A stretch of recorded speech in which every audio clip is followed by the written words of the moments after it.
Ponte Bridge right now. It's a little jammed up as people are trying to get here to PNC Park to watch the Dodgers and Pirates and watch Shohei Ohtani against Paul Skeens. Speaking of Ohtani, he's not just warming up. He's been hot for a minute now. Batting .419 his last 23 games. 13 multi-hit games in that stretch, including one on Sunday, the series finale against the Halos. And he is atop the Dodgers starting lineup we presented to you with the help of your SoCal Helpful Honda dealers. It'll be Ohtani, Andy Pages back in, and Freddie Freeman the first three. Mookie Betts will clean up at short. Max Muncy hits fifth and plays the hot corner. Kyle Tucker will play in right, hitting sixth. And then the last three, Ryan Ward in left, Dalton Rushing doing the catching, and Alex Freeland at second base. And that's the lineup that's going to try to do something in 2026 they couldn't do in 2025, and that's get a run off Paul Skeens. Yeah, you see those numbers and what he did last year against the Dodgers, just flat out dominant. If you look at him this year, he hasn't had quite the same numbers, but he's had some issues with his defense. This is the arsenal, and it's a plethora of pitches. You see the sweeper, nobody touches, the changeup. The four-seamer, how he establishes that, how he moves it around, is really going to be indicative of how he throws tonight against this Dodger ball club. You're waiting on Paul Skeens to lead the Pirates out of the Pittsburgh dugout. Appears that the series opener will start behind schedule. It'll start when Paul Skeens says it starts. And here he is. He's taking the field now.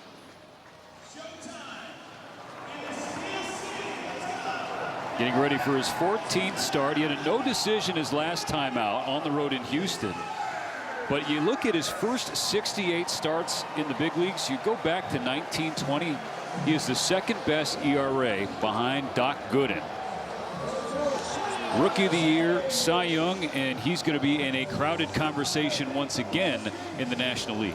Yeah, I mean, you talk about the Cy Young conversation, and maybe he's fifth or sixth or something. It's not so much that he isn't having a good, solid year. It's some of the other guys are having elite seasons up to this point.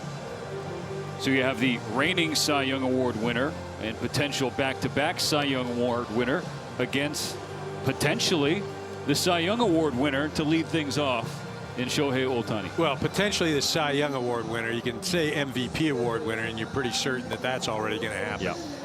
But again, it's just interesting and fun for the fans just to see this confrontation from the get-go.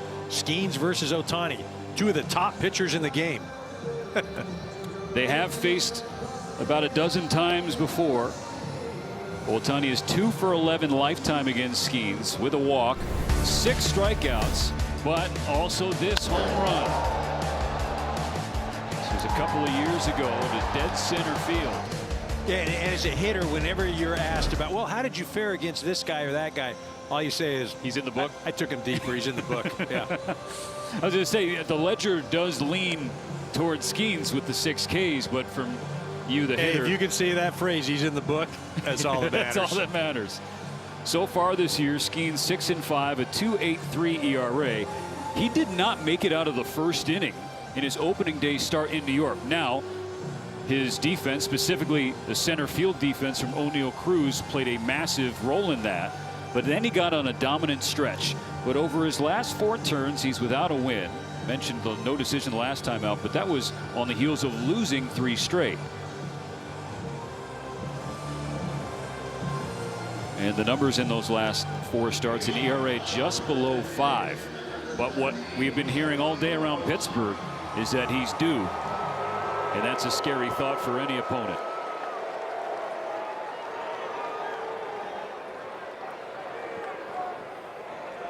Ohtani against Skeens. Buckle up. The matchup you've been waiting for starts now. Strike 1 to begin the day.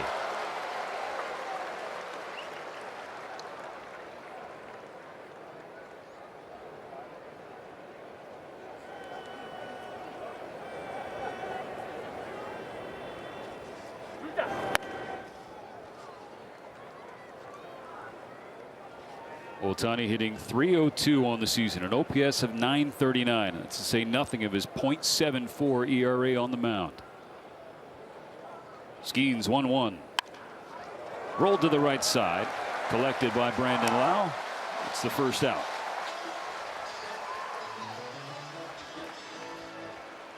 That brings up Andy Pages. In his career against Paul Skeens, how do you like those numbers, EK? Right, he's absolutely owned him. And when you look at the 4 for 6, 2 doubles and a home run. That's not just getting a jam base hit or flipping the ball the other way. That's doing it with some serious slug. It means he's seeing the ball well coming out of his hand. Pages still leading the majors in runs batted in with 53. Fouls back a slider for strike 1.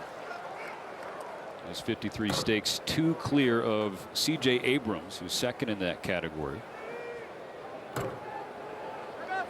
But it hasn't just been Paul Skeens that Pages has owned. When facing the Pirates overall, 11 career games, 17 hits, 8 of them extra base hits, 3 home runs, an OPS of 1373, the highest of any opponent he has faced. Pirate uniform seems to bring out the best. Swinging number back to Skeens, who will throw it over for out number 2.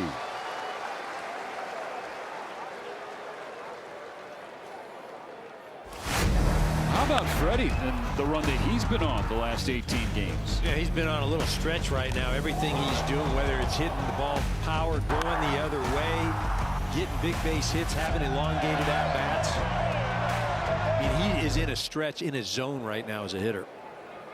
5 for 10 in the Freeway Series over the weekend. Change up outside. And Freeman has climbed closer to 2,500 career hits, now 2 shy in his pursuit of 3,000. Fastball by him at 97.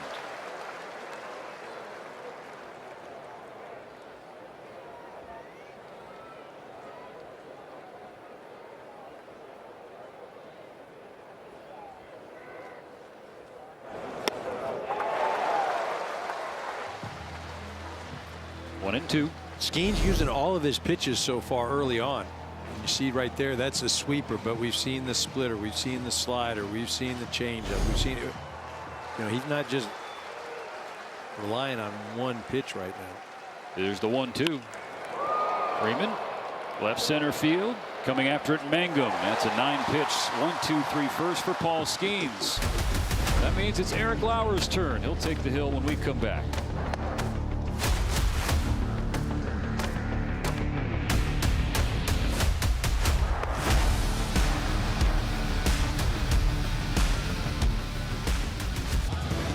There's Donnie Kelly. First year as the official manager of the Pirates.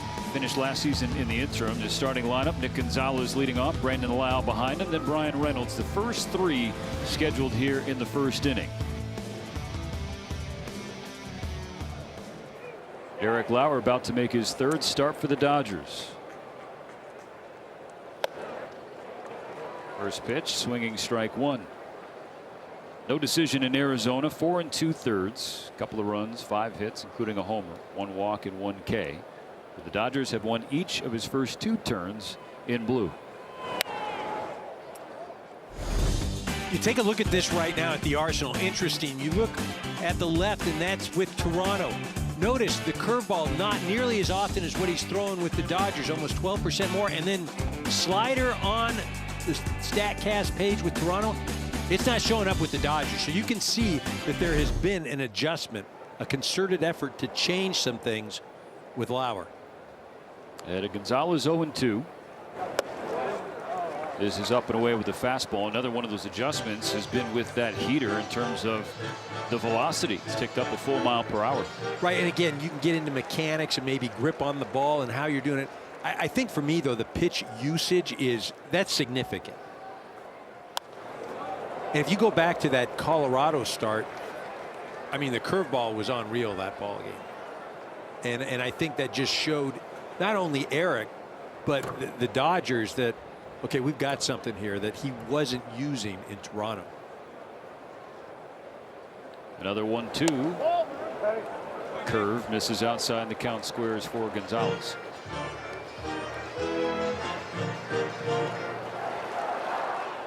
Gonzalez just had an 8-game hitting streak snapped on Sunday.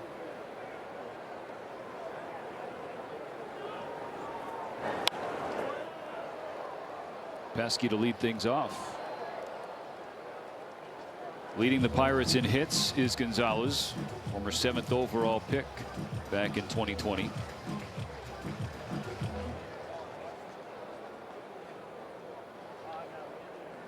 Another 2-2 coming.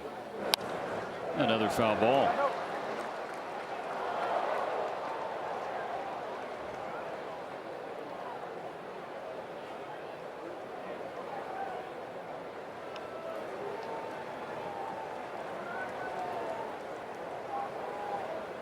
Pitch number 8.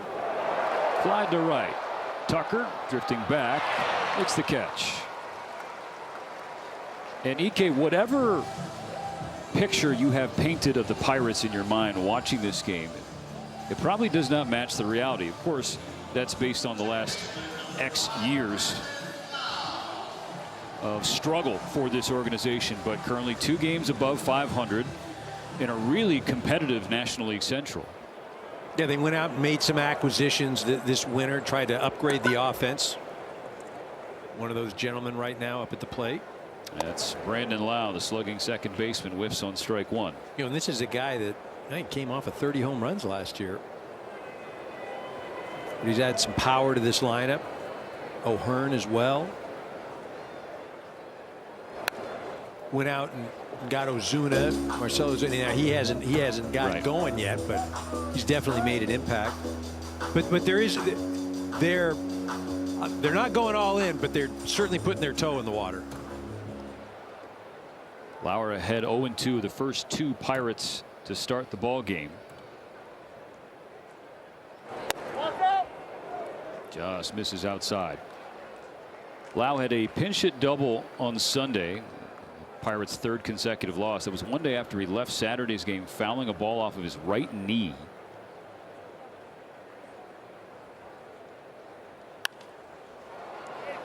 Flip to left, going back Muncy, coming in. Ward makes the call and the catch. 2 gone. Good communication by those 2, and again, it's, you know, Muncy hasn't played with Ward and vice versa, so they're getting acclimated, and Ward very demonstrative there and making sure that Max knew what was going on.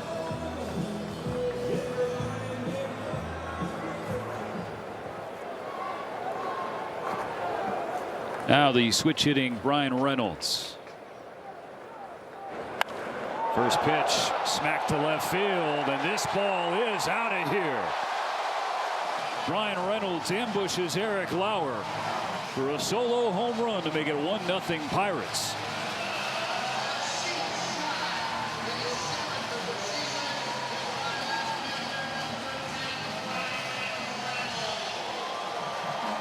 Of the 48 hits allowed by Lauer this season, 14 have left the yard. Well, and this is a curveball, and if you're the Pirates, you're going into this ball game knowing that Lauer has started to rely on the curveball a lot more often than he has historically. And it's almost as if he was sitting on that pitch there. Wasn't a great location, more of a let me just get strike 1, and Reynolds wasn't having any of it. Bounces back with strike 1 on the left-handed hitting Ryan O'Hearn. So an early 1-0 lead for Paul Skeens. Lauer making his 11th appearance of the year. He's given up at least 1 homer in 10 of those 11 games.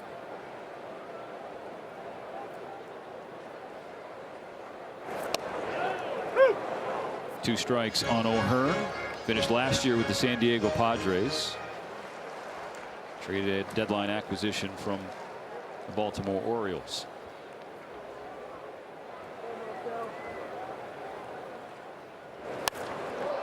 Now O'Hearn high in the air to right field, carrying back, and it is gone.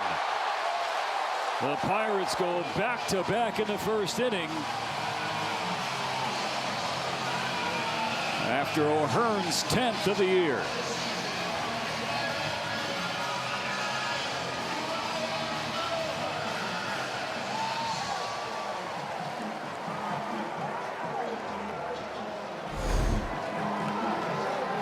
Well, this is a 1-2 pitch right here.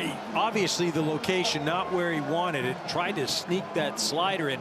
Wanted to work that more away from the hitter, but just ended up in that hot zone. We talked about it. You know, the power has increased for this Pirate ball club.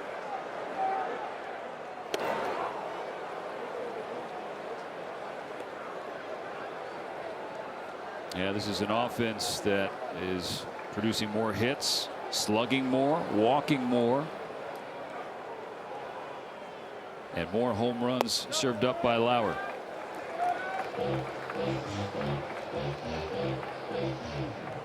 Well, the kicker on that is that it's a 1-2 pitch. You know, he just missed location, ended up spinning it up there. 2 strikes on Ozuna.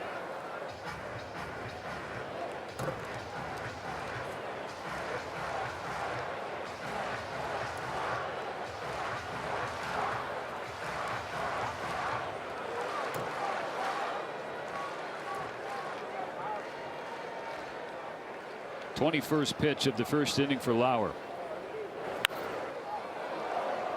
We'll see another.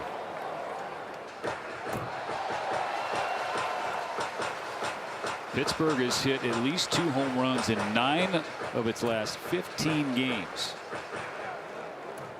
And a hot start on this humid Tuesday night to begin the series against the Dodgers. You mentioned coming up on his 22nd pitch of the inning. He's only thrown 5 balls so far. And that's something to be said. You know, as a hitter, you're up there, you know you're getting a pitch over the plate. He's demonstrated that he's going to attack. He K's Ozuna to end the first inning with back-to-back homers from Reynolds and O'Hearn. The Dodgers in an early hole.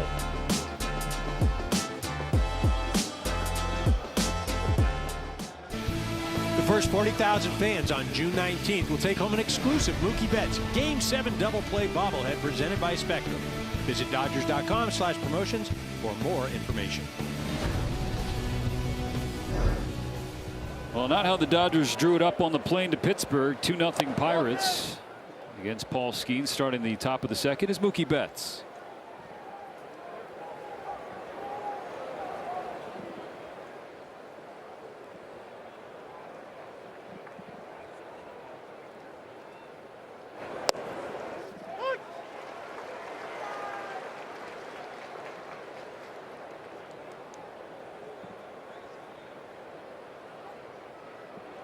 Mookie was off on Sunday, so a couple days to recharge, and the Dodgers hope to start a hot streak as he's hitting just a .183.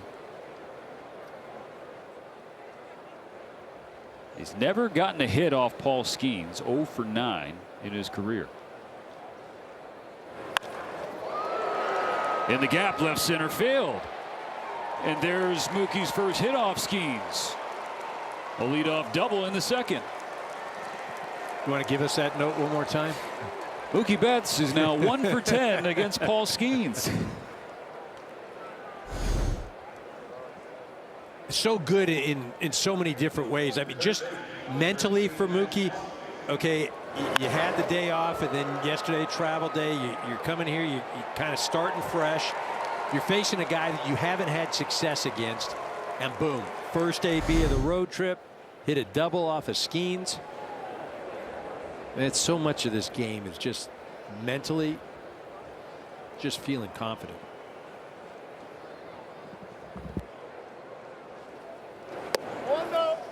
And that was no cheapie either. 105 into the gap, bullet pull side. Hey, when you're hitting a $180, yeah, you'll take. And you're in the big leagues, there's no such thing as a cheapie. That's fair enough. If it's a hit in the big leagues, it's like, dude, that's a hit in the bigs.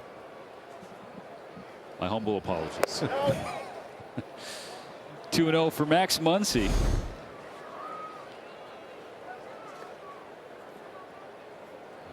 Yes. Yeah, a little extra. Yes. Yeah. Muncy in the driver's ski.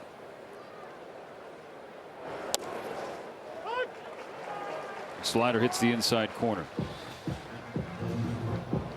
These spots have been a challenge for Muncy so far this year, hitting with runners in scoring position. He's just 8 for 47. That's a 170 average. Represents the tying run here in the early going. 3-1.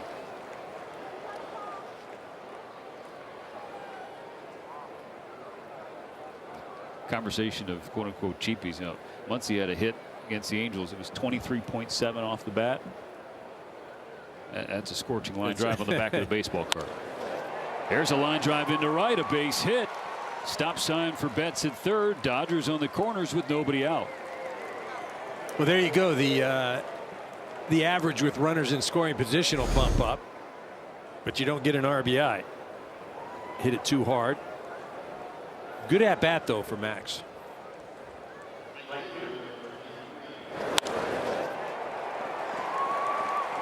All right, so I said Betts didn't have a hit against Skeens, and Max has been struggling with wrist. Come on, let's be more negative. Let's go. All right, Kyle Tucker this year hitting .222 with runners in scoring position.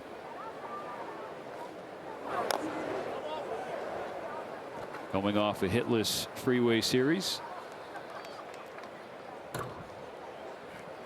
I mean, keep going. No, I don't enjoy that. No, you're not. You're doing it for the team. Yeah, got it. You're doing this to score some runs. You're doing it for Kyle. Kyle Tucker hitting .167 the last 11 games.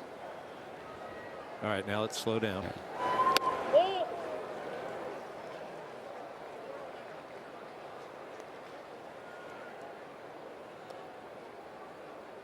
Pirates up 2-0 after a couple of first inning home runs off Eric Lauer, but threatening to build an inning in the second. First and third, nobody out. Skeens with the 1-1. Now Tucker to center field, going back. Mangum in front of the warning track. He makes the catch, but plenty deep enough to bring in Mookie Betts with a sacrifice fly. Okay, so you're kind of on a roll right now. No. The Dodgers offense is. Yes. No, dude. The negativity is kind of transferred into positivity. Can you say something bad about me real quick? Come on. No. The hair looks phenomenal as always. All right, let's get back to this. What do we? It's a 2-1 game with Ryan Ward batting. Muncy on first and one out in the second.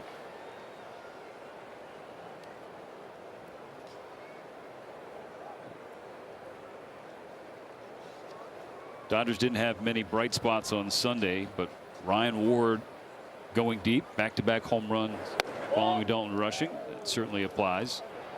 The pitch was called a ball. Catcher's challenge. An ABS challenge powered by T-Mobile, called by Henry Davis.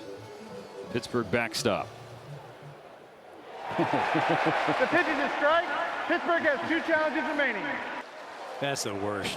Like, that should not be a strike. I mean, I get that, like, What do you mean? because a little bit of the seam is on the base, on the strike zone. Like, come on, man. I mean, it's hard enough to hit. Ward down on 3 pitches, 2 gone. Holding you responsible for that at bat. You started talking about how hot a game he had on Sunday. I mean, you're really building a thesis statement. I'm just stating facts. Cause and effect. Okay. I mean, What was Rush? 4 for 5? he was 4 for 4 on Sunday. Oh, What do you 4 want me for to? 4. There's nowhere to go. Swinging a miss, strike 1.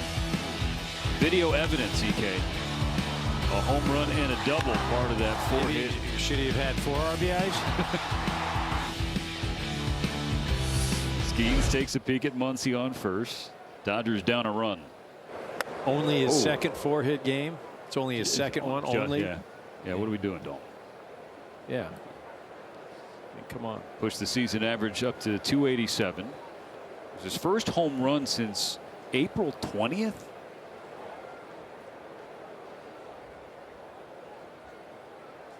Skeens with a 1-1. Beats rushing with a fastball. I mean, he has had the year he's had and what he's done, considering the situation that he's in as a young player. I still think it gets overlooked quite a bit. So difficult for the success that he's had. Behind Skeens, 1 and 2.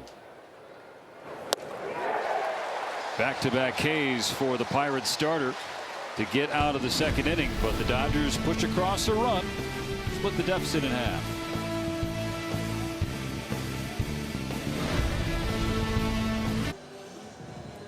Eric Lauer back to the hill. He finished the first inning with a strikeout.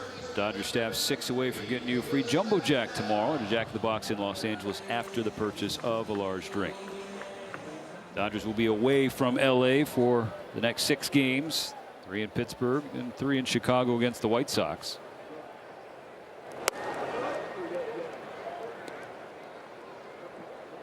That's ball 1 upstairs on Davis Wenzel.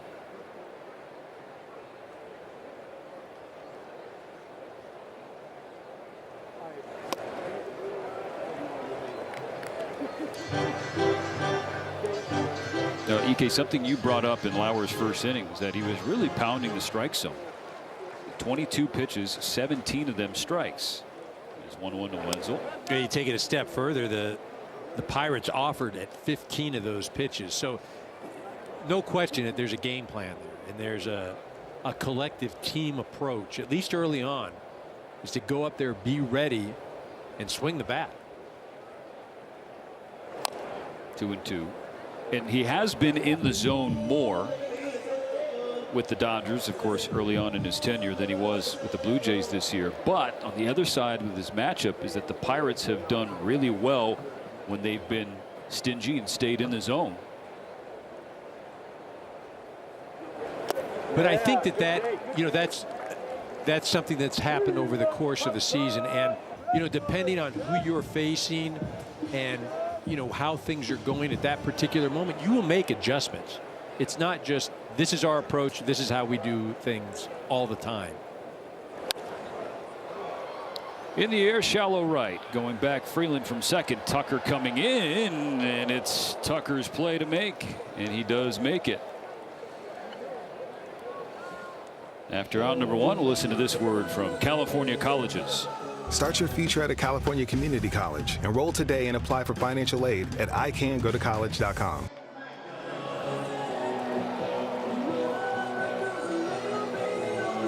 Jake Mangum was not scheduled to start today. A late lineup change for the Pirates. They had to scratch O'Neal Cruz. Left hand discomfort. He injured that hand sliding into home plate over the weekend. The pitch was called the ball. Catch is challenging. ABS challenge called by Dalton Rushing here in the second inning. And a good one for the pitch is Rushing. a strike. Los Angeles has 2 challenges remaining. See, now like that's fine, right? That's fine. But you don't get it like I know Oral would be up here saying, oh, if the seam is in the strike zone, it's a strike. But that's like you're almost getting a whole ball outside of the zone for a strike. It's not right. Ooh. Broken bat, roller to short. 2 gone.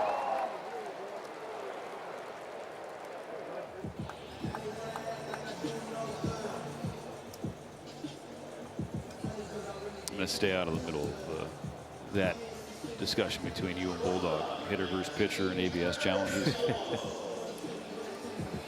8th spot of the order, the shortstop Jared Triolo.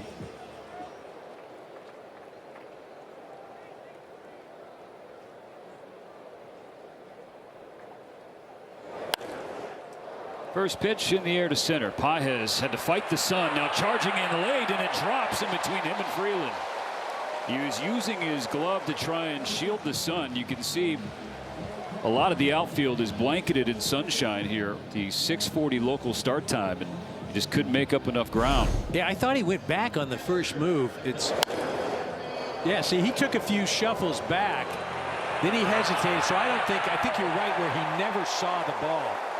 But the first 2 steps, it was a shuffle backwards and then a little stutter to try to pick up the ball. And then when he finally saw it was too late.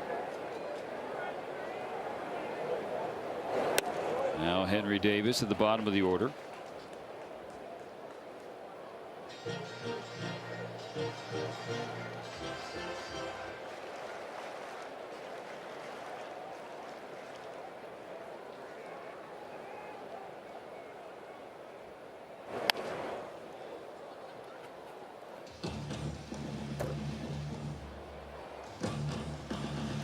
Henry Davis part of the first ever battery of 2 former #1 picks with Paul Skeens.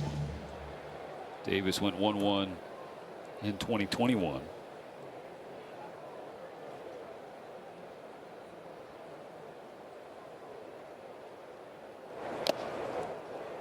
Tips a changeup into Rushing's glove. A ball and 2 strikes. He was out of Louisville as well, just like Dalton and Will Smith, of course. Quite a catching factory there. No question. Lauer needs 1 more strike to finish the second. And he does. Strands Triolo and keeps it a 2-1 ball game.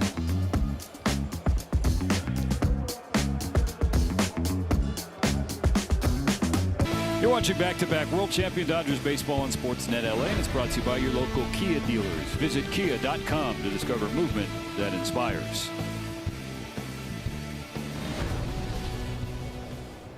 Cruising down the Allegheny, back to PNC Park for the top of the third. Alex Freeland, Shohei Ohtani, and Andy Pages due up for the Dodgers as they trail the Pirates 2-1.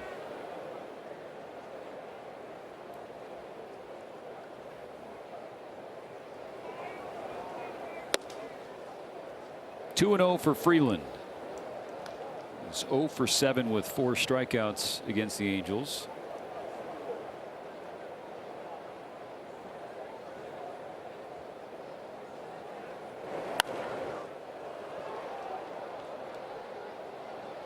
Been doing a much better job since his recall, looking more comfortable, and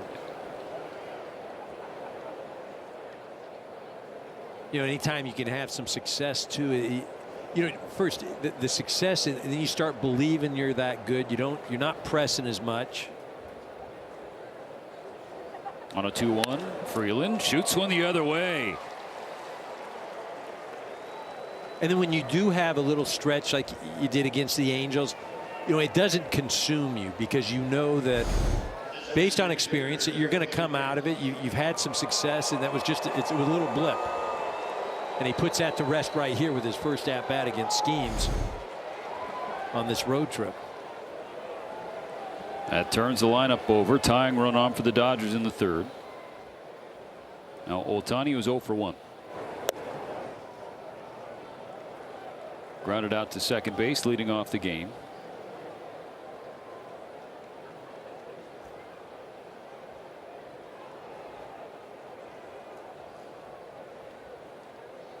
The 1-0 from Skeens. Fastball to even the count. First time he's tried to go in against Ohtani. The first at bat, he tried to stay away, try and nip that outside part of the plate, and he did that on the first pitch in this at bat, and this one just runs it in hard, that sinker. 3 hits for the Dodgers already against Skeens, and 2 of them have come against the fastball. Opponents had just 15 total hits all year against the Skeens heater.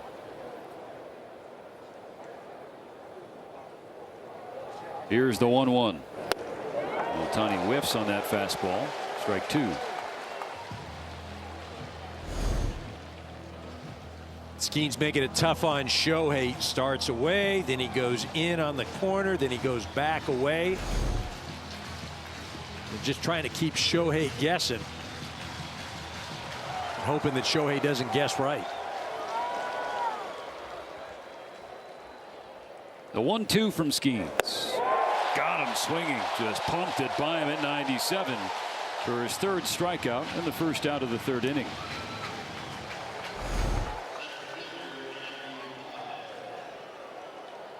Well, he didn't waste any time. He threw that sweeper on the first pitch and then just went fastball, fastball, fastball. Nothing under 97. Now Andy Pages takes his turn and takes ball 1, but another ABS challenge coming. Catches challenges. Henry Davis is 1 for 1. No, you're going to be 2 for 2. This was a big part of the plate. Pitches a strike. Pittsburgh has 2 challenges remaining. So 3 successful challenges against Brendan Miller, the home plate umpire, so far tonight.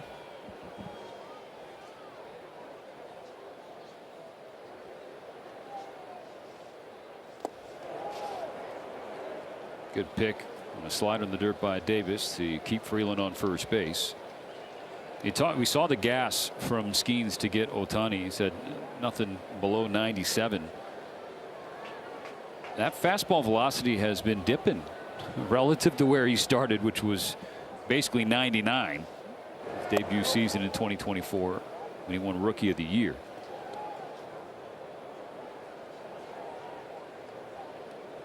I think one of the things, though, is if it were dipping and he was strictly a power guy, then you start to worry. But, you know, a mile here, a mile there, he's a pitcher. He moves the ball around the plate. He's got a number of different pitches. He doesn't just rely on the fastball. It's a weapon for sure, but he doesn't live or die with that. No. And again, it's still averaging right. 97. 98 plus there to get strike 2 on Pages, squaring the count. Freeland still on first after his leadoff single.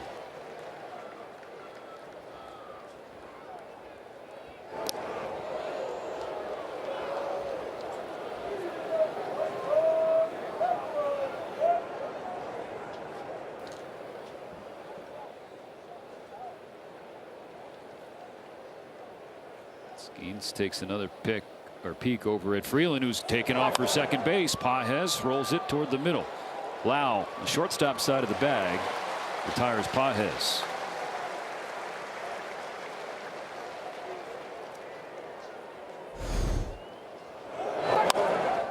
See Lau going to cover. He's already over there. The ball not hit hard at all. 57 miles an hour off the bat. Pitch clearly a ball. It'll be up to Freddie Freeman here in the third. 2-1 Pirates, tying run in scoring position now.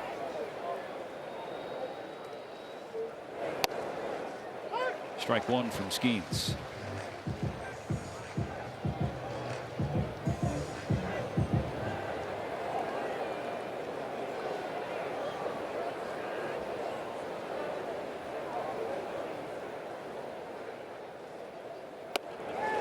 Quickly 0-2.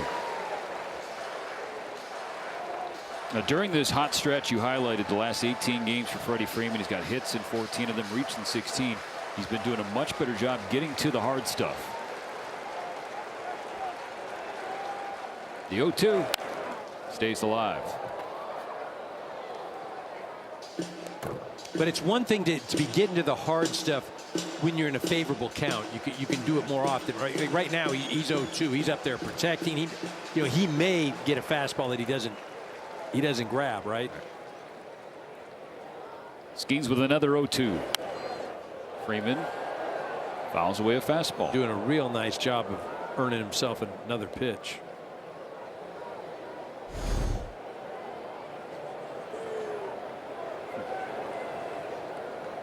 I mean, that's the thing that Freddie does as well as anybody. He just continues to extend in that bat. Takes upstairs 1-2. And then when a pitcher does make a mistake, you wear it.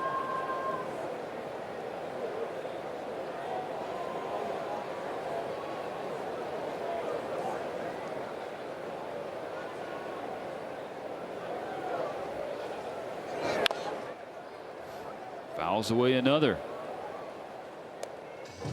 God, he'd just be nauseating to pitch against. I mean, he'd be so frustrating. Because it's not like a Luis Ariz type that just fouling pitches off and then it's going to hit a single the other way. I mean, he's liable to put this one in the seats, right? It just. Skeens to Freeman. Got him with the slider. But still, they force Skeens to throw 20 pitches in the third as they strand Freeland's leadoff single.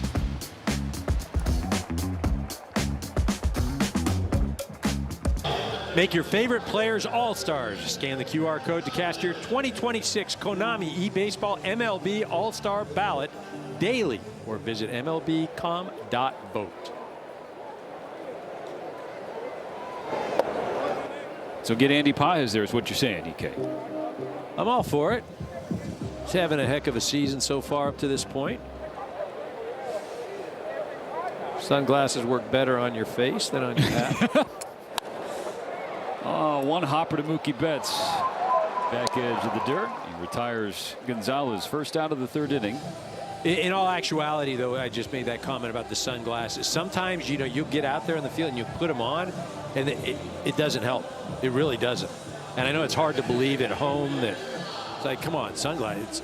But sometimes you put them on, you still don't pick up things, and it's actually more of a nuisance. Andy deciding that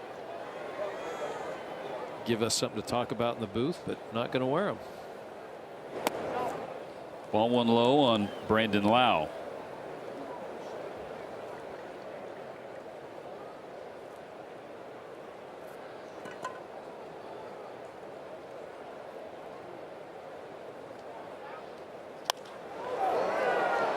Toward left field, Ward charging, and he hauls it in. Nicely done out there by Ryan Ward, getting out number 2 in the third.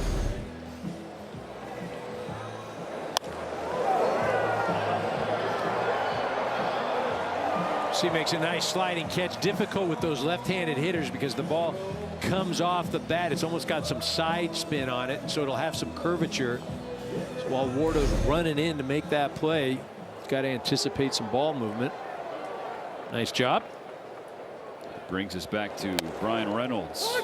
Strike one.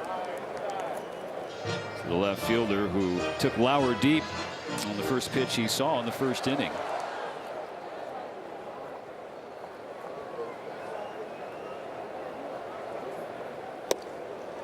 Behind 0-2. This is that first inning. Lauer throws him a curveball. Reynolds not wasting any time at all. Probably in the scouting report. Likes his curveball. Figured 2 outs right there. He might try to get a first pitch strike and get him over.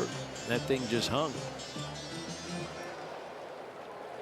But this is when the Pirates have done their damage so far, right? With 2 outs. 2 outs, nobody on in the first. They put up 2 runs and lasted in a base hit, but not this time. That's a K for Lauer to finish a 1-2-3 inning.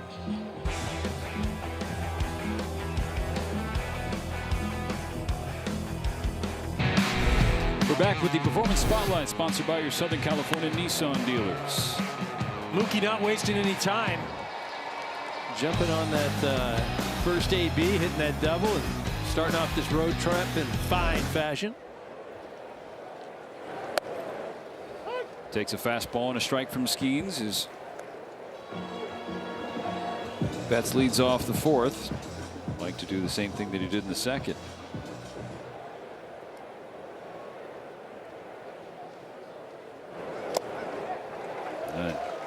Skeens goes to the sweeper for strike 2.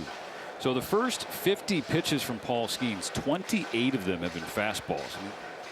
He has really upped his usage of that pitch tonight, about 20% in fact from where it was the season average.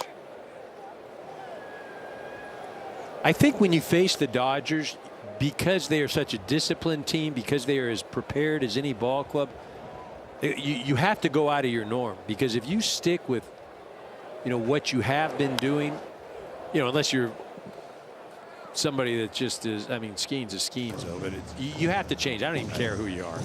I was going to say if you're Mizorowski or whatever, but you got to change up.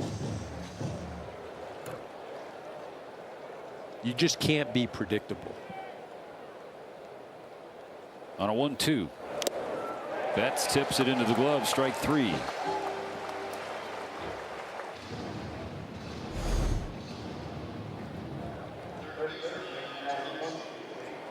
Drop that slider on him right there.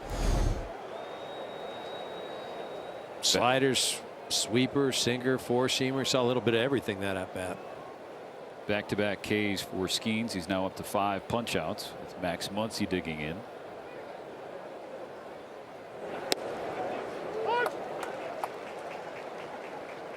One of the things too early on in this ball game, the Dodgers, when they have got a base hit, they've been ahead in the count in all of them. Muncy behind, 0-1. Now level. Had a base hit his first time up, was stranded out there on first.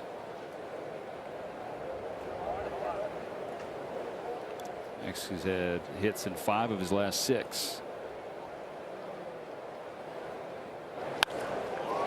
Ripped to right by Muncy, carrying back toward the wall, and it's off the top of the wall.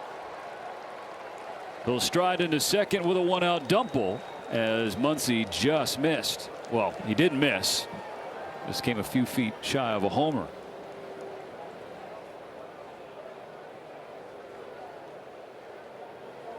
Yeah, he smoked that ball right there, and that was a 1-1 count. Ended up getting a slider up in the zone. Really, this ballpark took a home run away. Just with that high wall, he hits it a little bit 10-15 feet to the left. That thing probably a home run. Hit it off of that Clemente wall. In scoring position for Tucker, who takes a change up low.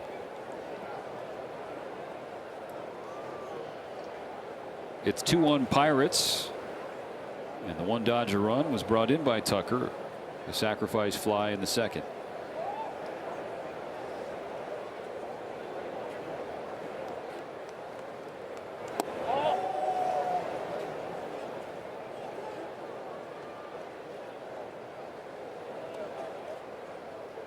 Tucker 2 for 5 against Paul Skeens, both hits, extra base hits, including 1 home run.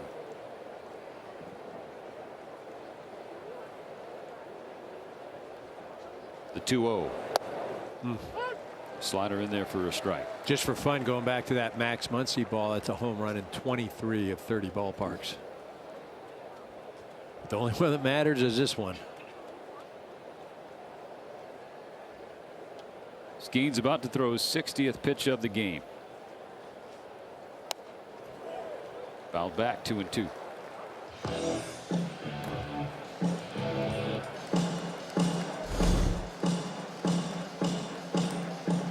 I mean, you take a look at where they, again, you're just, 10-15 feet to the left and circling the bases. 2-2.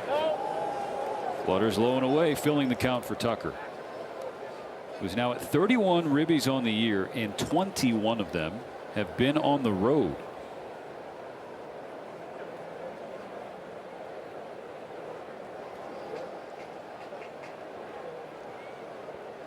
The payoff. Got him.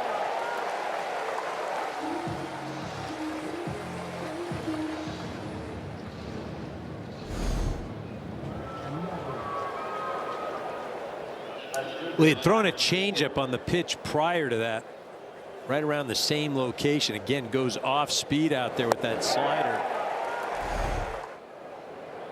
Same location, different pitch. Now Ryan Ward. Muncy's still on second, but 2 outs in the 4th. Ward struck out on 3 pitches back in the 2nd inning.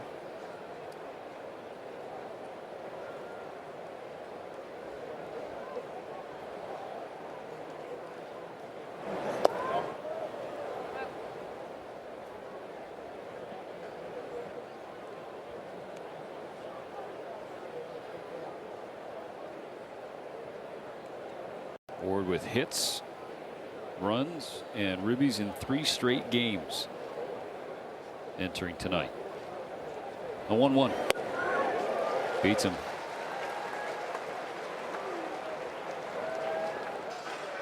Dodgers early on 1 for 3 with runners in scoring position.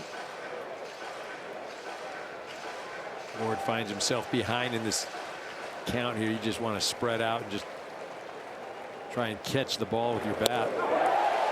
You can't. Strikes out for a second time. 3 Ks in the 4th for Skeens, working around Muncy's 1-out double.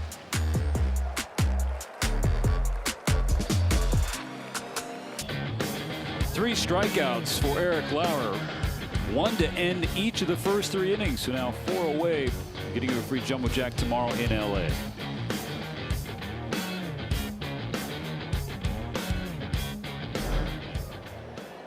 Facing 4, 5, and 6 for the Pirates in the bottom of the 4th. 2-1 Pittsburgh.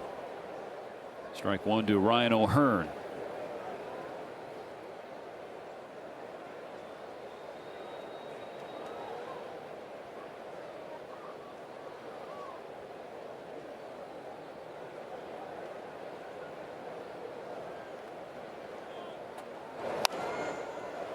Quickly 0-2. O'Hearn hit his 10th home run of the year. Back-to-back home runs for the Pirates in the first inning. Take a 2-0 lead.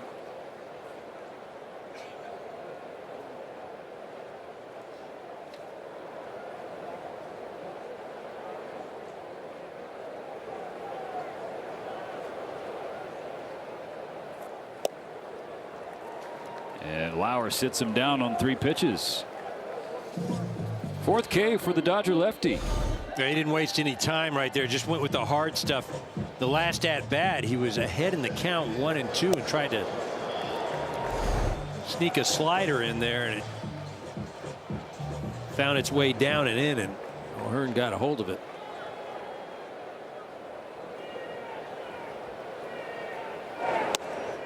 First pitch strike to Ozuna. 14th big league season for the DH. First in Pittsburgh. Cutter on the inside corner called strike 2. Pitch was called a strike. Batter's challenging. Ozuna's going to challenge.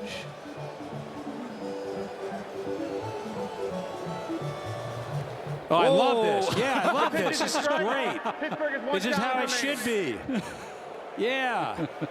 That's more than a seam. That's at least 3 seams. Okay, got it. Yeah, So come that's on. the mark of demarcation for you. The line of demarcation? Whatever, you know what I meant.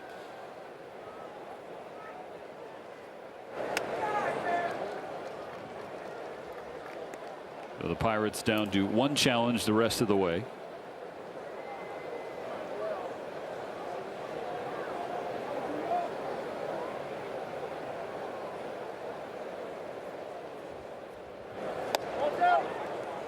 You know, I get it. It was a close call, and you know, Zuna, you're up at the plate, but the situation does not dictate for a challenge unless you're 100%. It just the leverage is non-existent. Way out in front of that cutter. Still 2-2. And that's the thing that I just watching the first part of this year. I mean, there are times that you may think that you're right, but it's not worth it. The risk reward is 100% not worth it. Guys still challenge, and I think as the season goes on, you know, there's going to be more information gathered, and teams are going to make it a more important part of their game of spending time on when to challenge and when not to challenge, and quite frankly, who can challenge.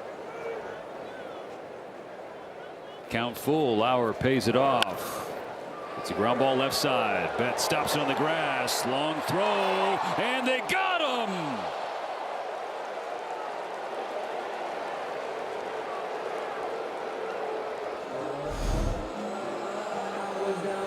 It's a heck of a play by Mookie just to get over there and then to make the throw really in one swoop as far as getting up and throwing. Nice job by Freddie to help him out. Better job by Marcell Ozuna.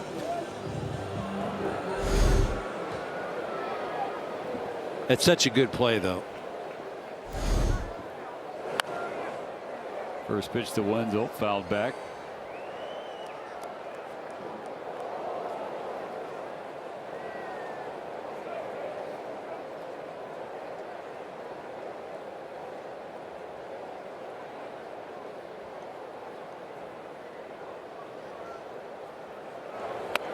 Now 0-2. Fastball at 92 from Lauer.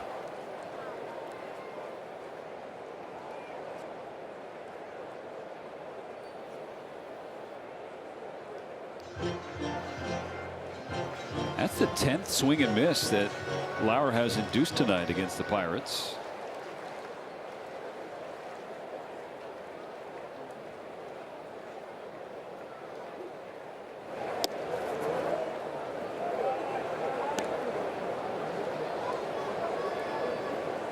That fastball is getting some decent play tonight, and it's not an overpowering fastball. I mean, he blew O'Hearn away, and he was 90, 91. You know, it's not like this is 97 running all over the place. 93. I mean, that for him is getting it up there. Sure. For what he's done tonight. Like I said, you know, Pittsburgh just hasn't been able to catch up to that fastball. And again, you go back to So is that the game plan, though, sitting on the other stuff? Because we saw a home run curveball and a home run slider.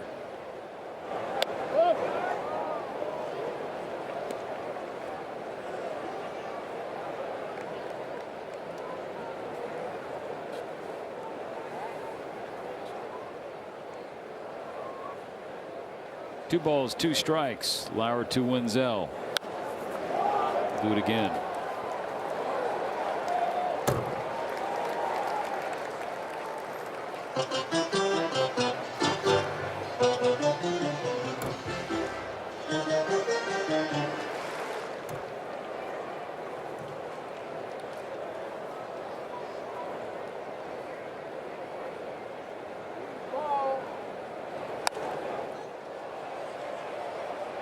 That'll fade foul.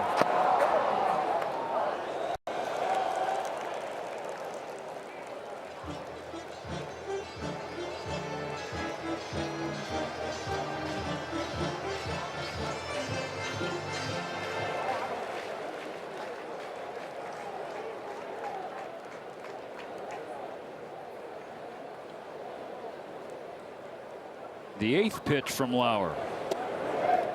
It's a curve low.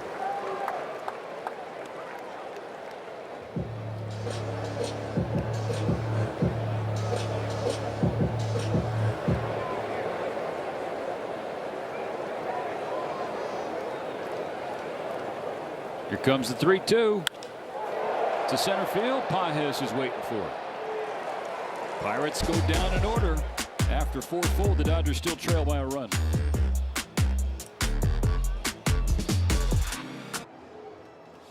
Back-to-back world champion Dodgers baseball on Sportsnet LA is brought to you by your Toyota dealers. We make it easy. Not easy facing Paul Skeens. The Dodgers trail 2-1 starting the 5th. Dalton rushing. Pulls the first pitch of the inning foul. StatCast 3D powered by Google Cloud. Now you can see there's a pattern right now, and the way to attack this Dodgers offense has been to go in the upper quadrant with the hard stuff, and that's where he's been successful so far in this first half of the game.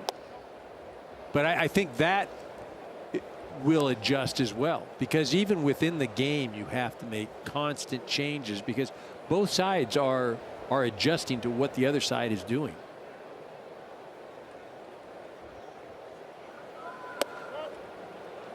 Fastball too high. 2-1. 7 strikeouts for Paul Skeens. 4 have been on the fastball. 3 on the slider.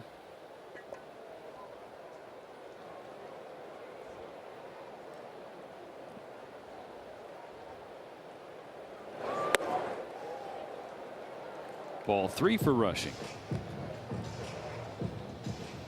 All right, so let's see if his former teammate behind the plate will give him a 3-1 fastball. What do you think? Doubtful.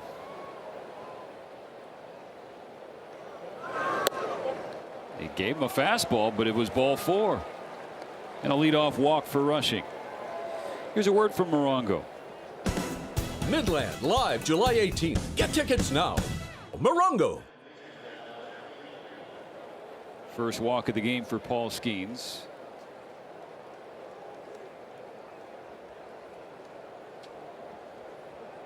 Dodgers have done a good job so far tonight against the Pirate ace of giving themselves a chance.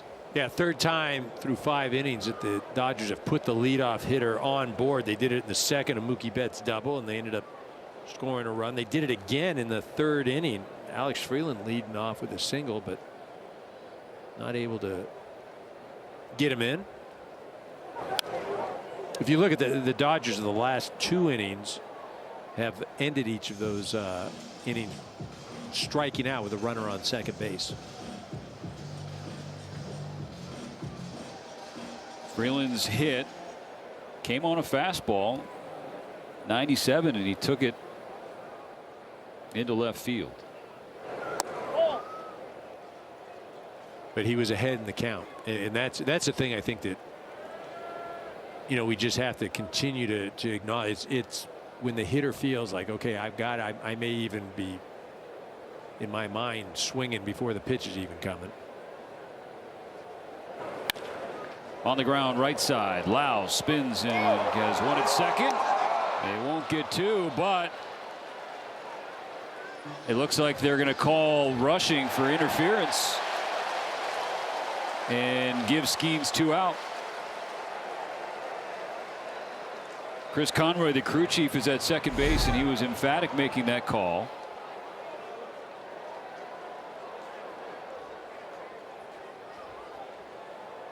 Yeah, that's tough right there.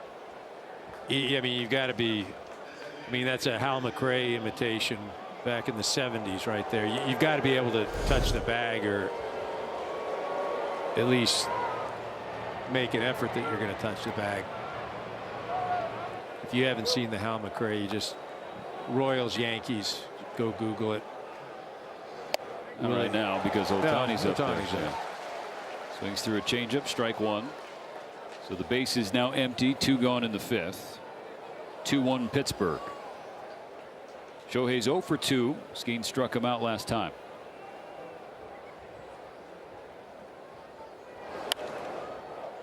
Oh, and 2.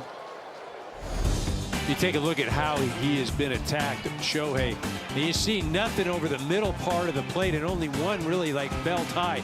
The other pitches have been in the extreme parts of the strike zone. That's why Skeens has been able to hold Shohei up to this point.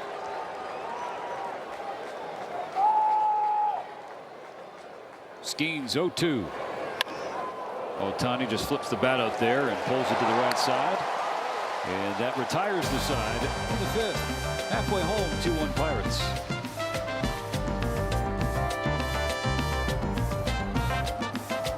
Be one of the first 40,000 fans on June 16th to take home a Dodgers soccer jersey presented by Bank of America. Visit Dodgers.com/promotions for more information. Dodgers chasing a run, 2-1 Pirates, entering the bottom of the 5th and the bottom of the order for Pittsburgh. Ball upstairs on Jake Mangum. Center fielder 0 for 1, grounded out to Mookie Betts.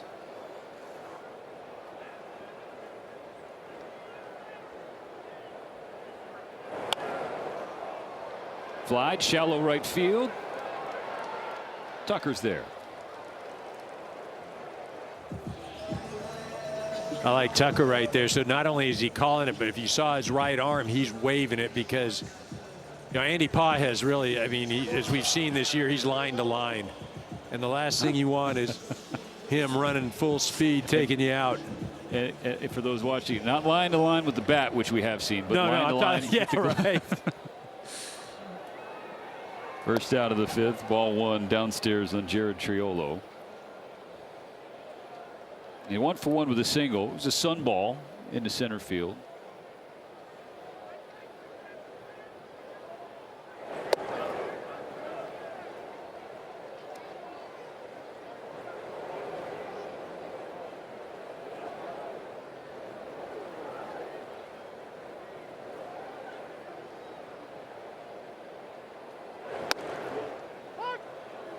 Two balls and a strike.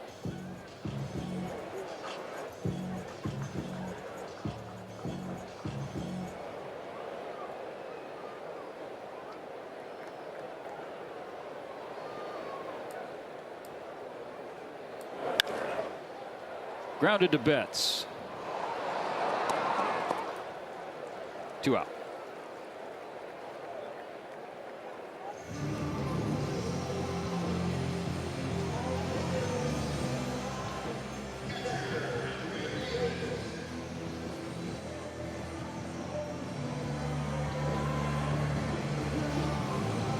Lauer doing a really nice job. I mean, after the 4th hitter of the ball game, he has only allowed a single.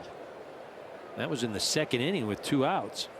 4 Ks as well, including 1 to Henry Davis, who's back up for a 2nd time. 2 outs and the base is empty. He's retired 9 in a row, has Lauer. The 10 whiffs, we brought that up earlier. It's the most since his very first outing of the year when he was with Toronto.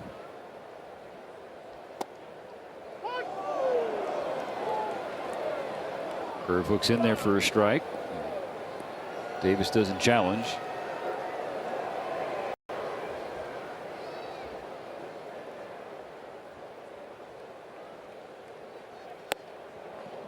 1-2. Well, that's the beauty of it. Now you turn to an umpire and you start to complain. It's just like, just challenge it.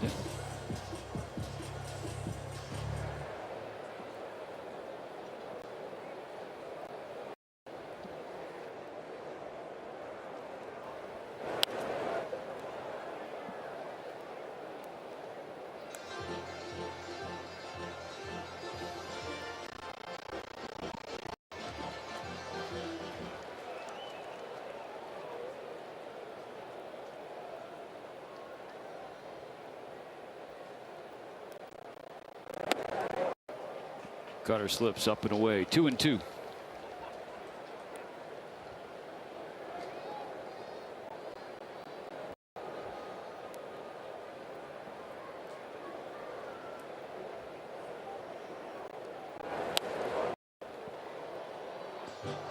You know, you go back to those home runs that Lauer gave up in the first. One was on a slider. It was on a curveball. Against the fastball and the cutter tonight, fastball hitters are 0 for 6, cutter 0 for 5. 0 for 11 combined on those two hard pitches.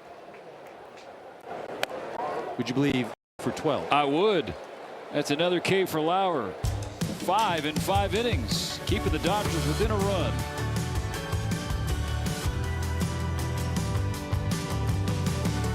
Back-to-back world champion Dodgers baseball on Sportsnet LA is brought to you by Morongo Casino Resort and Spa. Less than 90 minutes from wherever you are. Good times. Paul Skeens back to work in the top of the 6th against Andy Pages. How about good times? How about the young kids at a local Little League field? Last night, Paul Skeens was driving home. Decided to pull over. Played catch. Took pictures for a couple hours. Made a lifelong memory for all those kids. Andy Pages thrown out an ABS challenge. Now he certainly should have challenged on the first one. The first one was way outside. The ball. Los Angeles has 2 challenges remaining. And this one was even closer. I mean, the count should be 2-0 right now. Nice challenge by Andy, though. He knew that thing was outside. He's the tying run at the plate. It's another challenge from Pages. That is challenging.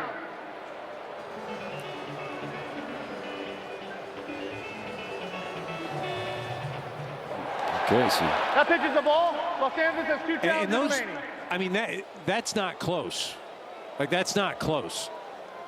If you're talking about like half an inch, then okay, that maybe is the close factor.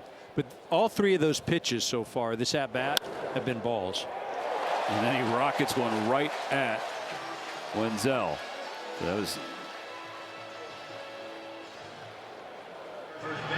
tough luck first out for Pages and the Dodgers starting the 6th. Tough plate appearance for Brennan Miller behind the plate. I mean, he's looking for that pitch outside, hits it well the other way, 94 miles an hour off the bat.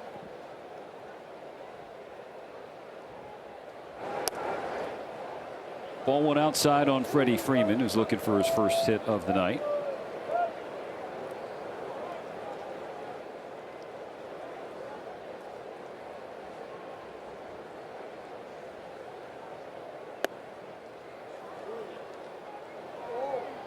Looking for his first hit, but in his last at bat, he saw 7 pitches. So he's got a pretty good feel of what Skeens has tonight. In the driver's seat here, 2-0. This will be pitch 85 for Skeens with 1 out in the 6th. It's outside, 3-0.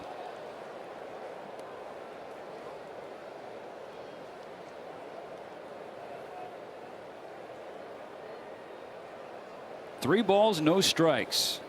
Freeman's sitting pretty. He has the green light and rockets one toward the right center field gap. This will get all the way to the wall. A 1-out double for Freddie Freeman. Double 563. And hit 2,499 in his career. Freddie figures in this at bat, it's going to be the best pitch he gets to hit. He's in a 3-0 driver's seat. Skeens leaves that ball up out over the plate.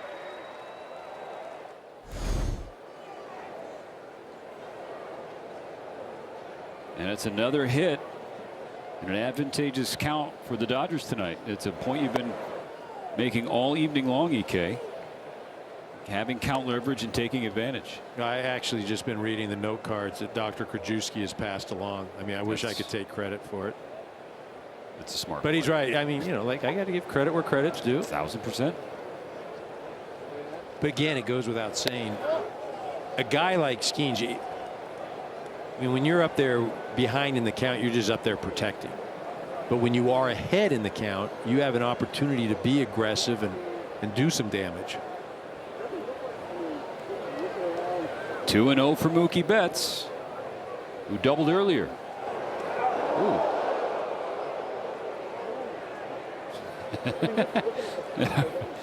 No. Freddie and Brandon Lown nearly came together at second base. Freeman and Skeens shared a smile as well. And this is a play put on by the catcher. He just drops his glove, and it's a timing play. And really, it's not so much that you think Freddie's running or anything. You figure you're going to catch him by surprise.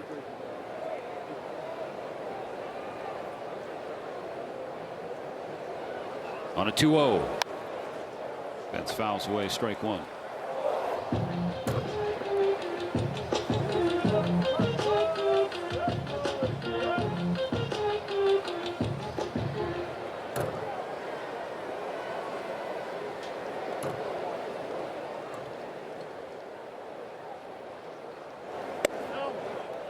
Three and one for Mookie.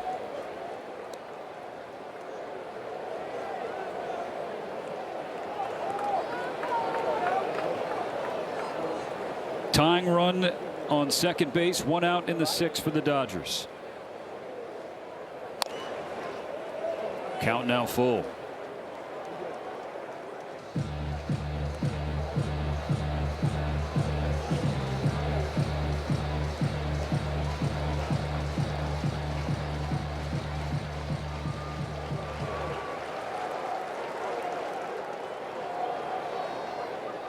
The payoff from Skeens. On the ground to third. Gobbled up by Gonzalez. Freeman's going to take off for third and take it.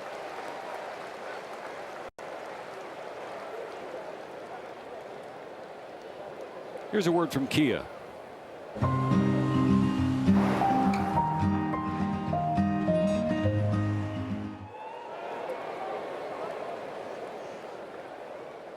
So the sixth inning rests with Max Muncy. 2 outs. Freeman 90 feet away is the tying run, and Max is 2 for 2. Yeah, swinging the bat well. He had that first base hit, that single into right field. Runner in scoring position, hit it so hard though couldn't score the run. A little bit of bad fortune here. He hits that ball just a couple feet to the left, and that's a home run. Home run in 23 of the 30 ballparks.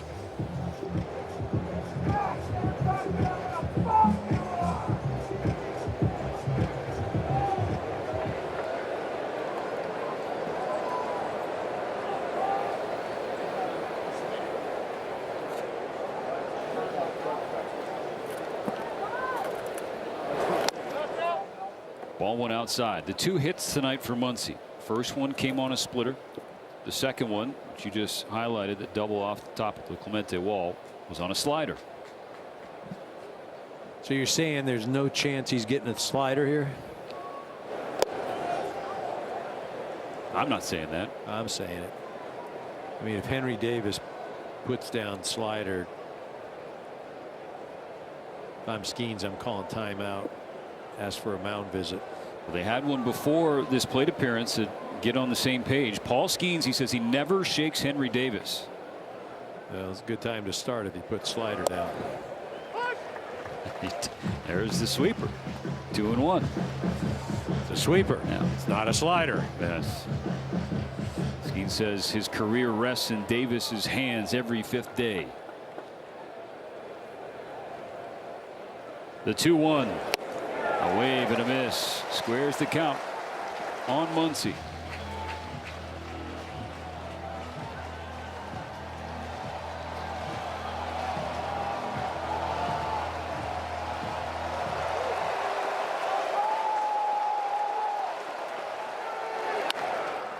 Muncy. And it eats him up at second base, and the game is tied. Short hopper to Brandon Lau, and he couldn't handle it. And Muncy's now 3 for 3. So that's really a great job of Max being able to get the bat on that ball. That pitch was legitimately a couple inches outside. You know, that thing's a changeup. It's probably 2 or 3 inches off the outside part of the plate. Max leans over and has some good fortune right there. Not hit all that hard, 77 miles an hour, but kind of feel like he was owed that after that ball that was off the wall. I'll say it again, should have been a home run with 23 parks. All right, got ourselves a ball game here, boys. And how about that? A 2-out runners in scoring position. Previous 2 at-bats ended in strikeouts. The Dodgers now 2 for 6 as a team with risk tonight. The Pirates have yet to put a runner in scoring position. They're 2 runs. Remember, back-to-back solo homers in the first.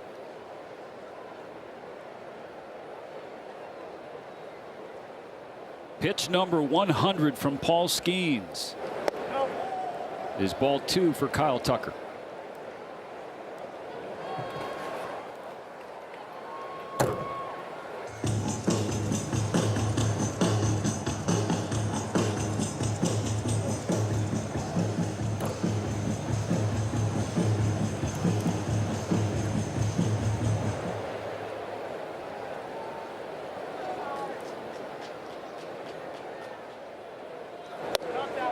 Three and 1.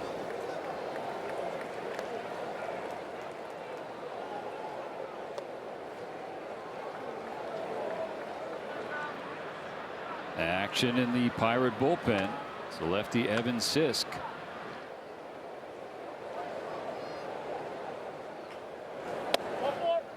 Outside, ball 4 and a 2-out walk.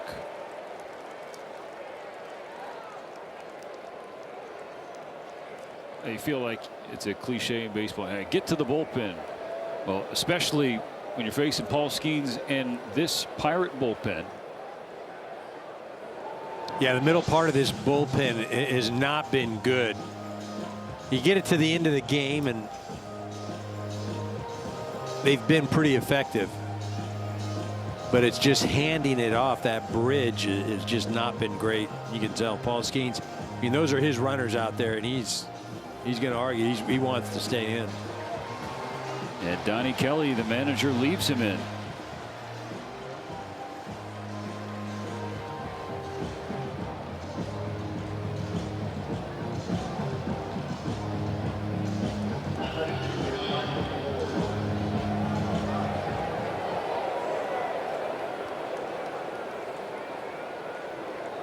Part of Skeens' case, you figure, is that he's punched out Ryan Ward twice. First pitch, fly to left, playable for Reynolds.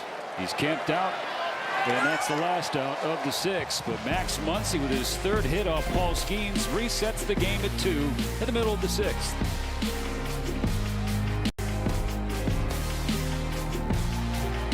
Back-to-back world champion Dodgers baseball on Sportsnet LA is brought to you by Jack in the Box. Get fired up with the Hot Ones Munchie Meal. Look at the lines for the starting pitchers tonight. Paul Skeens, a quality start, 6 innings, 2 runs. But Eric Lauer, through 5, is yet to walk a Pirate. Back to work in a tie game. Top of the order for the Buccos, starting with the 3rd baseman Nick Gonzalez.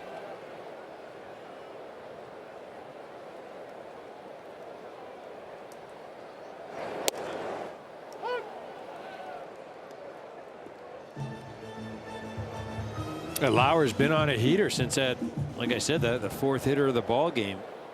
Only allowed a single. Last 3 innings have been 3 up, 3 down. Pushed high in the air, right field side. Long run for Tucker, and he's going to run out of room. During the last half inning, there was a conversation between the umpire and a member of the staff looking at an iPad, presumably surveying the weather that is rolling through. There are thunderstorms in the forecast for all 3 days the Dodgers are in Pittsburgh. At the start of the day, the hope was that things would hold off until the late evening. So just something to be mindful of as this one rolls along. Guys might have to be teeing up their backstage Dodger deals, huh? Don't. Hey, I'm trying to throw. Remember, you were throwing all the stuff. I'm trying to go reverse. Okay. Right. I mean, we're talking about how. I mean, it looks clear as a bell here. Oh no, no, that's yeah, the wrong play. Look, the heavy stuff's coming down. Next thing, better. Another 1-2. Gonzalez fouls it to third.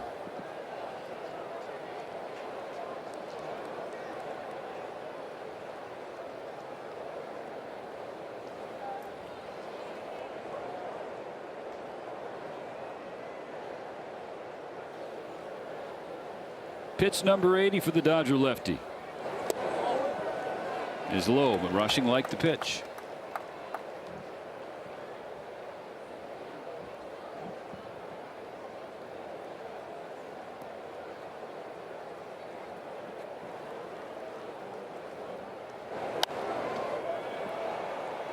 Cue another one up. First one throwing in the Dodger pen is Will Klein.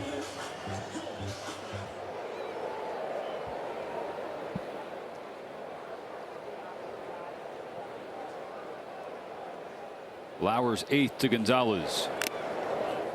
Fouled off the mask of rushing.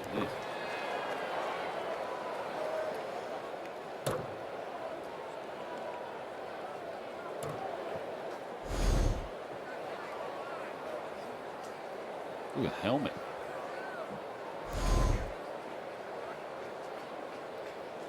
Well, they tend to Dalton's mask. We're going to listen to this word from Nissan.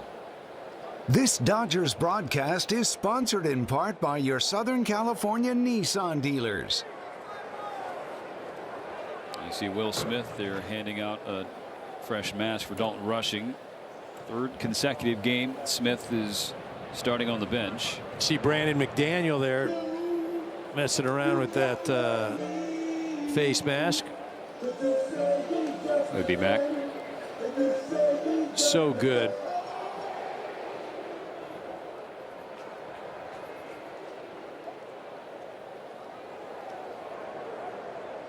Pitch number 9 in the air to right field. Tucker has plenty of room in front of the warning track. 1 out.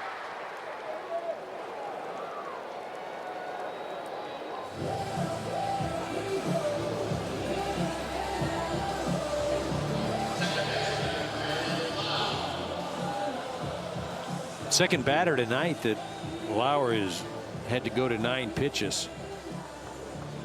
Did that with Wenzel again. You know, he's been pretty pitch efficient, but just a handful of batters at 2 or 3 at bats. Gonzalez had an 8-pitch at bat his first time at the plate. 9-pitch this one. Starts Lau with a cutter and strike 1. Second baseman 0 for 2. This is a guy you got to watch out for the ambush. First 1 or 2 pitches is when he likes to do most of his damage. Takes a slider up top, 1-1.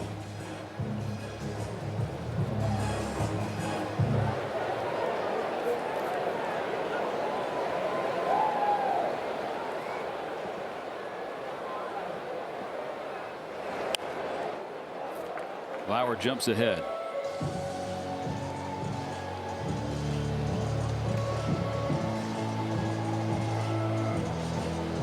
This start for Lauer, his third as a Dodger, coming on 6 days rest. And you look at the numbers, he is remarkably better when he's got at least 6 days in between turns.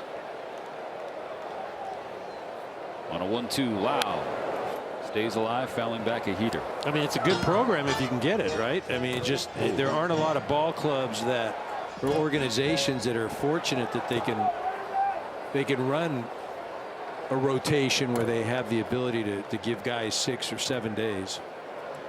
Winds have really just gusted up the last minute or so.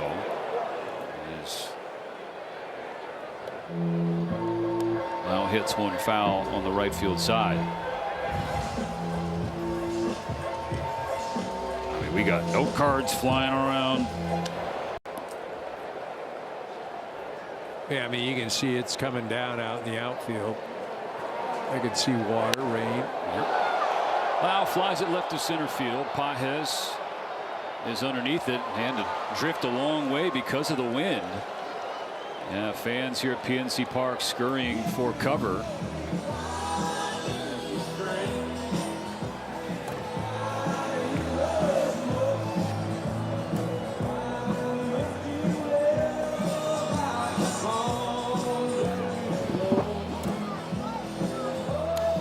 With Lauer 89 pitches, 2 outs and nobody on in the 6th. Here's Dave Roberts. Lauer went toe-to-toe with Paul Skeens. Has put the Dodgers in position to win. Will Klein will take the hill after this.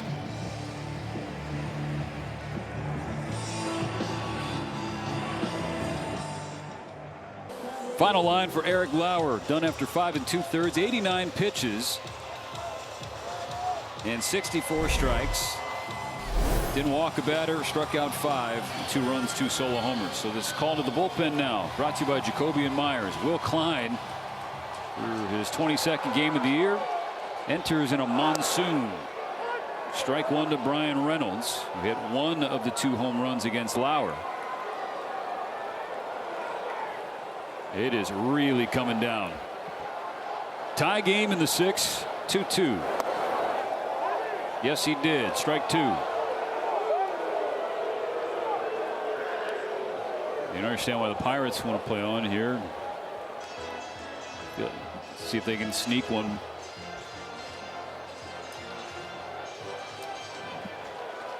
Is that right?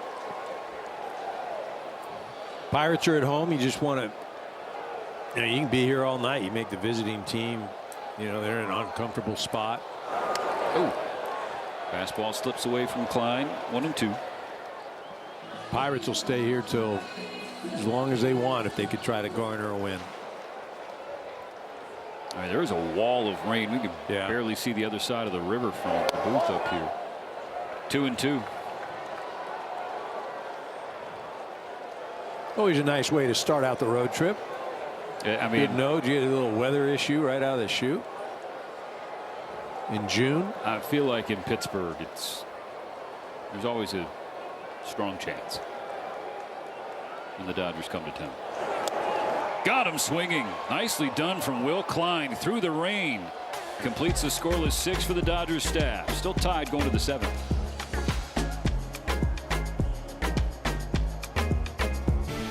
The first 40,000 fans on June 20th will take home an exclusive Shaquille O'Neal bobblehead. Visit Dodgers.com/promotions for more information. Excited for the bobblehead.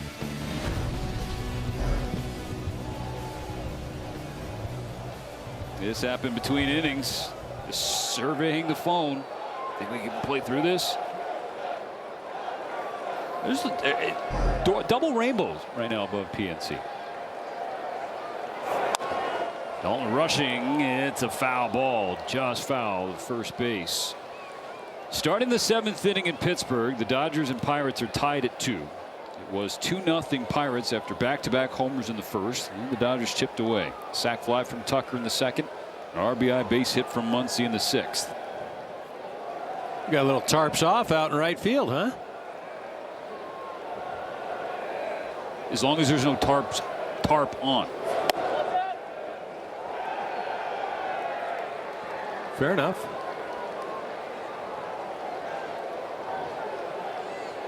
Rushing 0 for 1, struck out in the 2nd, walked in the 5th.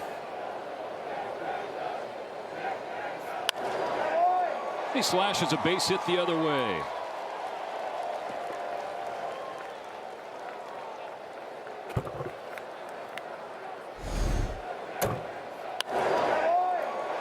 Rush doing a nice job of going the other way, getting that leadoff hitter on after. Paul Skeens is out of the game for the Pirates. Sorry, UK. It's the right-hander Wilbert Dotel. And he's thrown well for this ball club. You see the 16 innings, 17 strikeouts, only 5 walks. And that's where this Pittsburgh bullpen has really got themselves into trouble. Is they don't throw a lot of strikes, and they have been victim to the base on balls. The Dodgers withstand Skeens for 6 innings. 6 hits, couple of walks, 2 runs. They struck out 7 times, and now it's a battle of the bullpens. On a 1-0, Freeland takes a strike.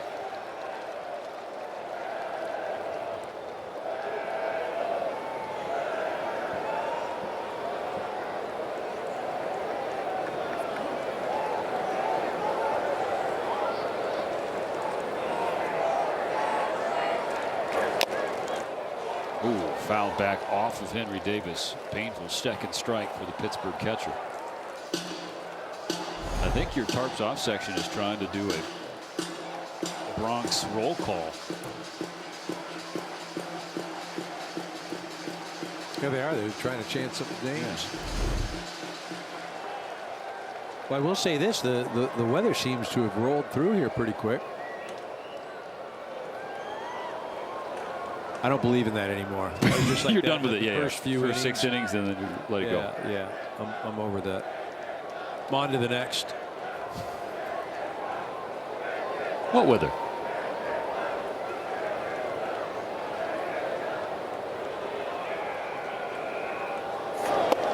Well, you can see that the rain has moved on because there's only half a rainbow now. Right? Over there. It is. Got to go find where that ends, right? That's that pot of gold. It's accurate observation from our chief meteorologist, Eric Karros. Leprechauns, right?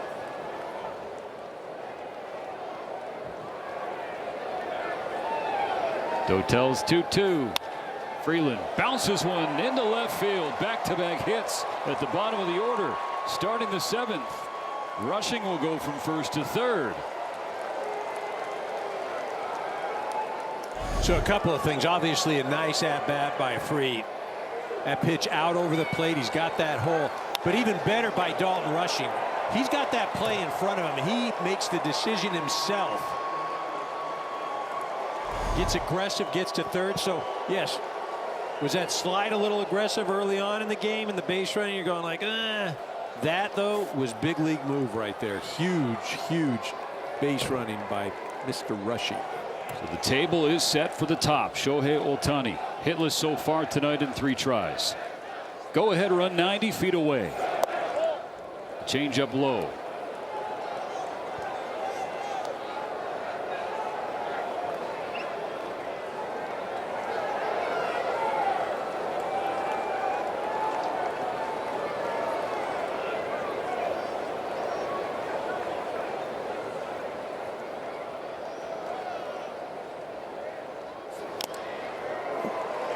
Cutter fouled back, ball and a strike.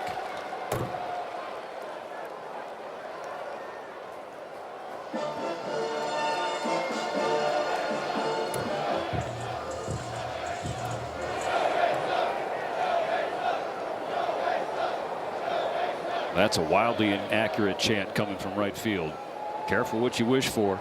A 1-1. Outside.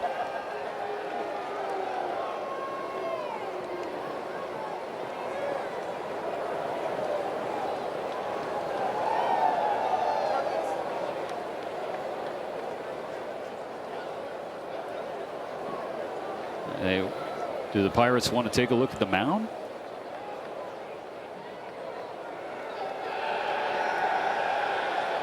Yep. Some maintenance required for Dotel. So those who could not hear the chant from Tarps off the frat party out there is Shohei stinks, which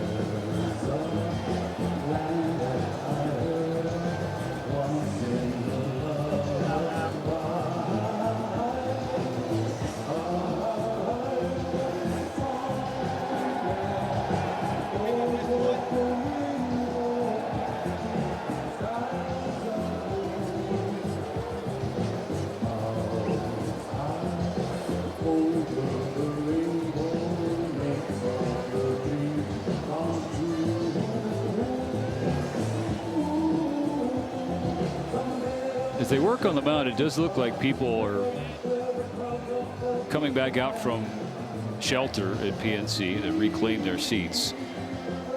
They're coming back at a big time. Top of the 7th. Dodgers 2, Pirates 2. The Dodgers have the Pirates cornered and nobody out. Well, you're getting some production from the bottom part of the lineup tonight, right? And again, whenever the Dodgers are doing that, and they've done it a good part of the year, it just puts all kinds of pressure on the opposing ball club, because you know what you have when you turn things over is better than any other team in all of baseball. Now you're forced to face those guys. This man right here with runners on base. Not enviable just to face him with nobody on. Right.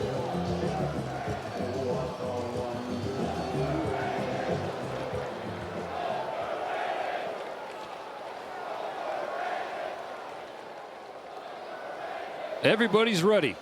The 2-1 is strike 2. The throw down to third, dribbles away, and rushing will come in to score.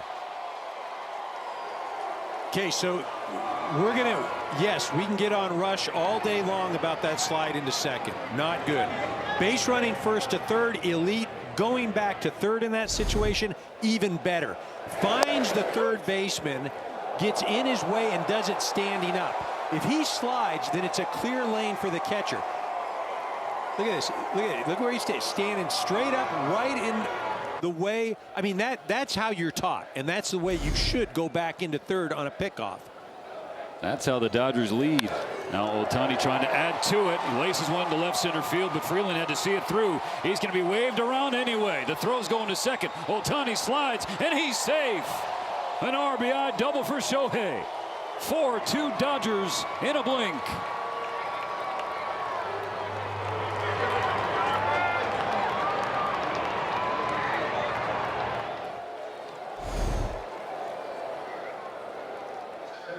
Nice job. Pitch a bit off the plate, goes the other way. Look at, if I'm sitting up here talking about base running, you know it's got to be something special going on out there. This inning, we just watched Freeland take a step back on the line drive by Ohtani. Exactly what he's supposed to do. Boom, able to come around and score. While the ball's coming in, Shohei's got the play in front of him. He knows that he can get to second. Boom, he gets into scoring position. Again, not to, I mean, the last what, 4 hitters? How to run the bases. A clinic.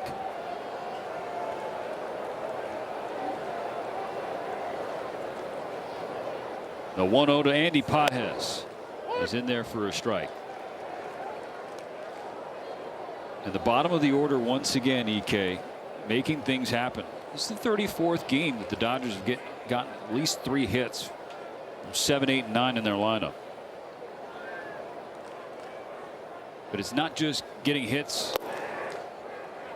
It's helping to build things after that with the little things that you just alluded to and highlighted.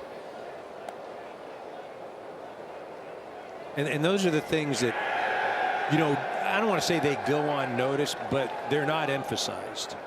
And the fact that the Dodgers do it. Uh-oh. Pages in the air to deep left field. This ball is gone.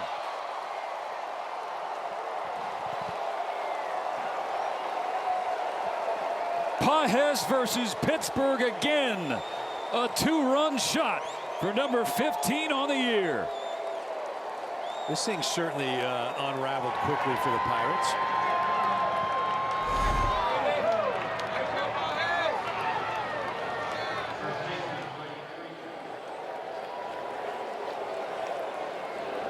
Cutter right there over the middle part of the plate. He's been doing this all year long. I mean, it doesn't matter what type of pitch you're throwing, Andy. He's been able to cover everything this year.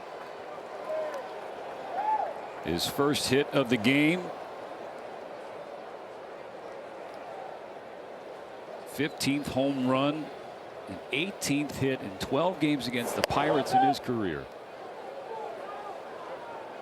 Still nobody out in the 7th, mind you. A ball and a strike on Freddie Freeman. Pirates again having trouble with that middle part of the bullpen. They just cannot bridge that gap. And you know, for them to get to the next level, they're going to have to address that. The relief pitching usually the easiest thing to find come deadline time, but man, Dodgers have just exploited it this evening. 2-2 for Freddie.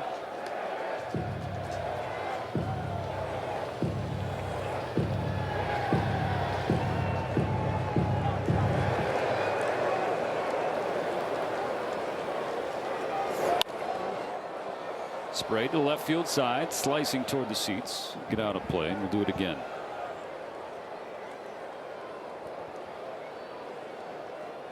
That's a 10th home run for Andy since May 6th. It's tied for second most in Major League Baseball over that time. Tied with Kyle Schwarber. Schwarber has more. Let me rephrase that. Fastball at 99. Freeman got a piece.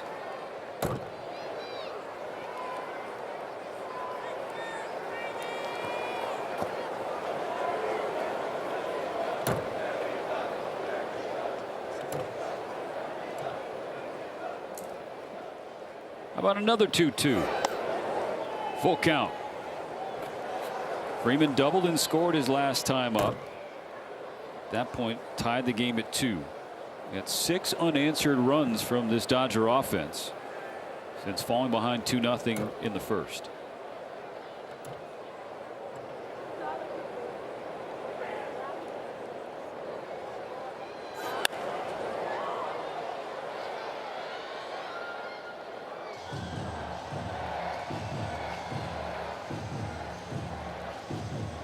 And the numbers you're referencing, home runs for Pages, totaling 15, and 12 of them with runners on base.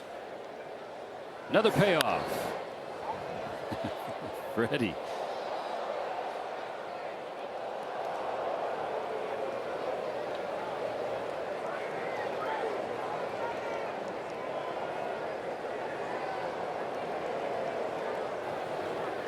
This is going to be the 10th pitch from Dotel.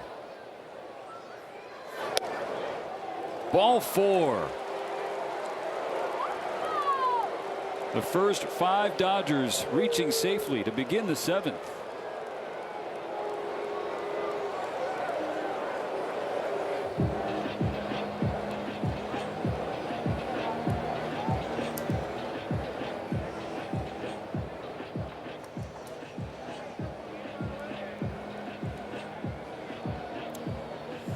Dotel approaching 30 pitches. He's at 27 without a single out recorded. The Pirates have to get the bullpen working again.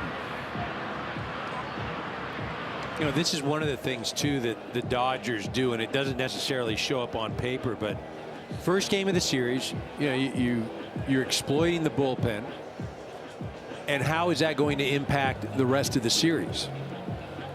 And it's again, these are small things that the Dodgers do that may not show up in a box score, but it definitely impacts games tomorrow and the next day.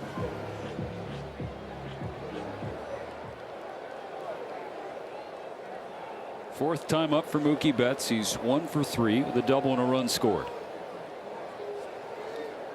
Freddie getting a lot of attention tonight, right? Pick off at second, a little over at first. They remember he stole 20 bases the other. Yeah, those days are long gone. We're at 2 right now. Mookie's double came on a Paul Skeens fastball. 97 in, 105 going out, all the way to the deepest part of the yard in left center field. Goes to left center again. This will drop. A multi-hit game for Betts. Freeman going first to third.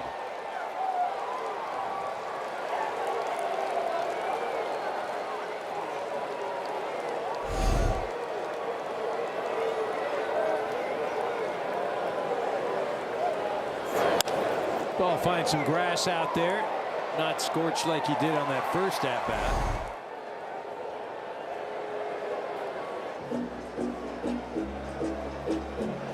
Well, something that's been plaguing Pittsburgh all year long.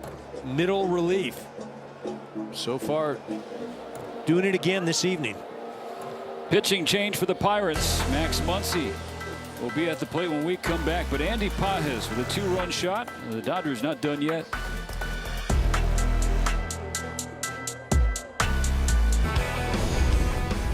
How about Max Muncy's night, EK?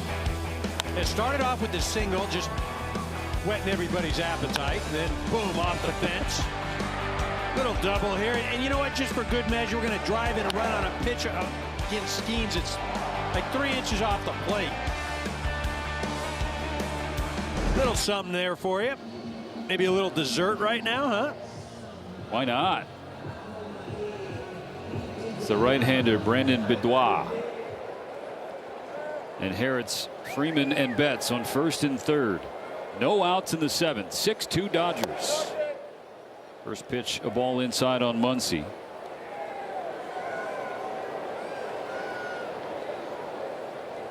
Tell you right now, Muncy, you just got to be patient. You've got the infield in first and third. I mean, it's got RBIs written all over it. You just got to stay calm. You can sniff his. Oh yeah, right. Third, sniff. It's more than a sniff. Just basking in the aroma of. I mean, 2-0. Ooh. Now 3-0. This is tough here because at 3-0, well, you just saw Freddie pitch or go after a 3-0 pitch earlier, and you got to just say it's got to be right down the middle. If it's right down the middle, then by all means attack. Takes a fastball and strike one.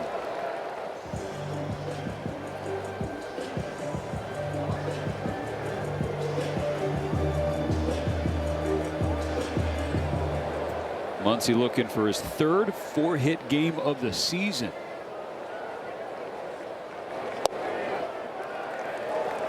He'll take a walk instead to load the bases. The ball, catcher's challenging. Henry Davis throws out an ABS challenge. It is ball 4. The ball is confirmed. Pittsburgh has no challenges remaining. Well, that cost the Pirates their final ABS challenge. There have been 7 challenges today, 5 overturns.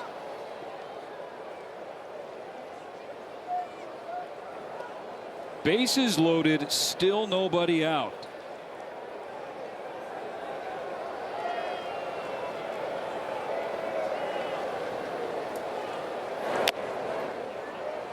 Strike one, tipped back by Tucker. Kyle's got an opportunity to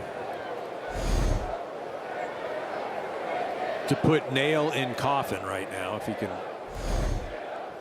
come through.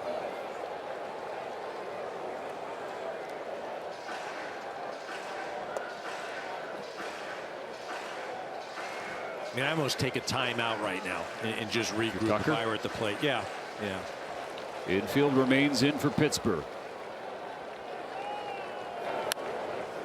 Tucker stays alive.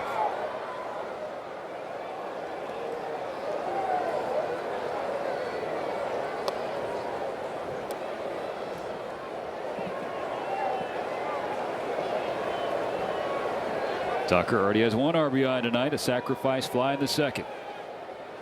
Now in the 7th, and a 1-2 count.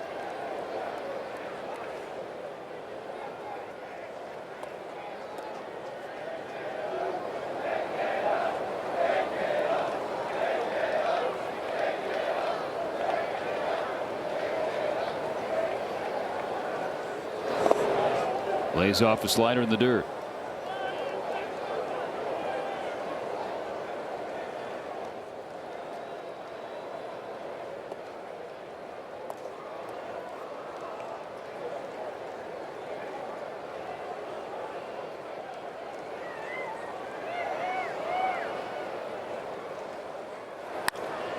Ground ball to second. They're coming home.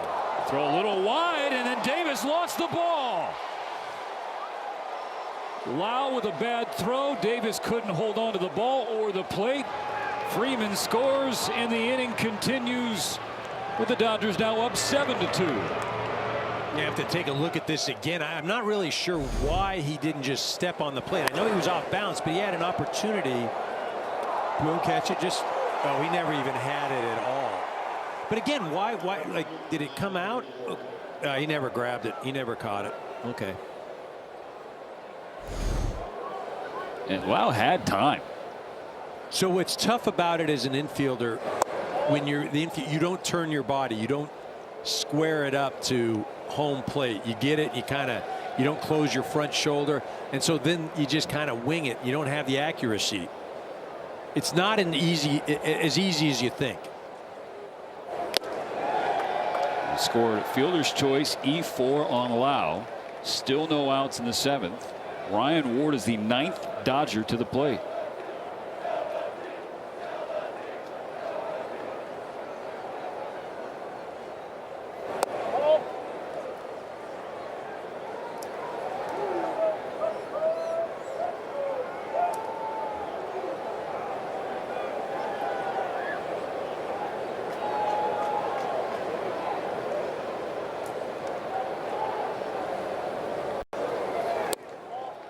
Three and one for Ward.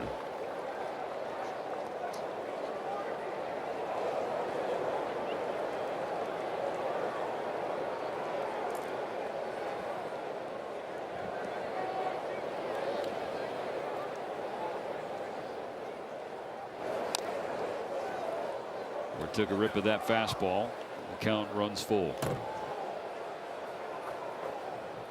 Get another start in left field. He's 0 for 3. Struck out twice against Skeens.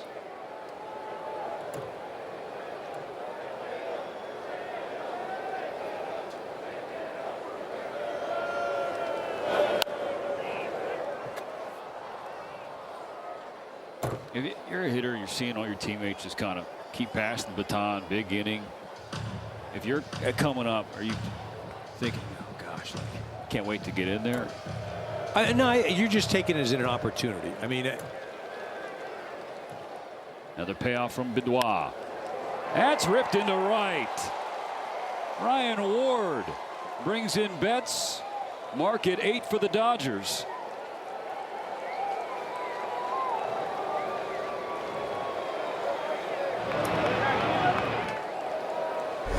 Who started it off. Yeah, you take a look at Rush and the base running tonight. Now this play right here, I'll be honest, that's just not cool. That's not a good play at all.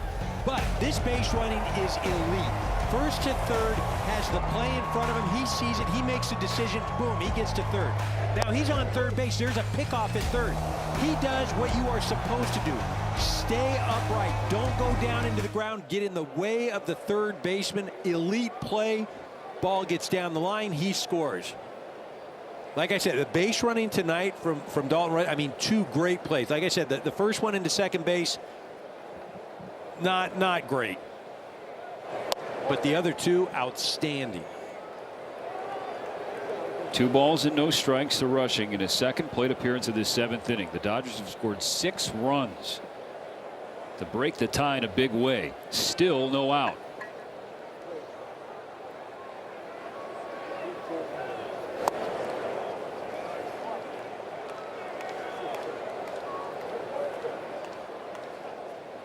This is just the 7th inning. 6 runs, 6 hits, a couple extra base hits. Pajas hit his 15th homer, 2 walks. Pirates have helped him out with a couple of errors. How many outs, Nelly? That would be 0. Oof. And still 0. Ooh, hooks foul. Still no outs and the bases loaded. Like, the crazy thing is if you're tuning in right now, you're getting home from work, you flip it on, you're like, man, 8-2 Dodgers. That was a Skeens game. Wow. But, 30 minutes ago, we got a pitcher's duel. We got a great ball game going. Yeah.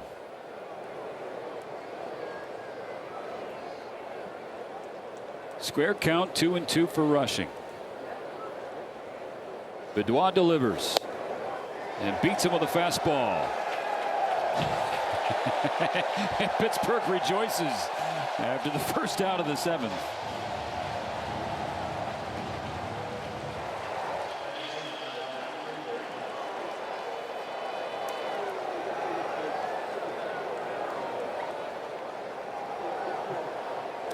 Second turn of the 7th for Alex Freeland. Singled and scored.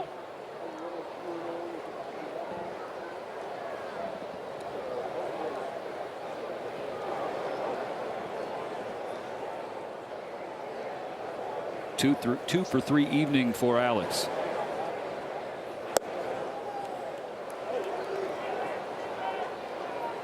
Yeah, he had a real nice at bat earlier this inning. Rush had led off with that base hit to left, and Freeland behind in the count shoots that ball. I should say even in the count, shoots that ball to left field. Set things up for Shohei.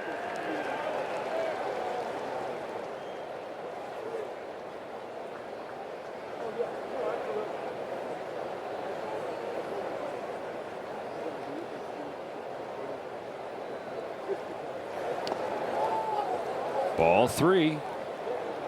Ohtani lurking on deck.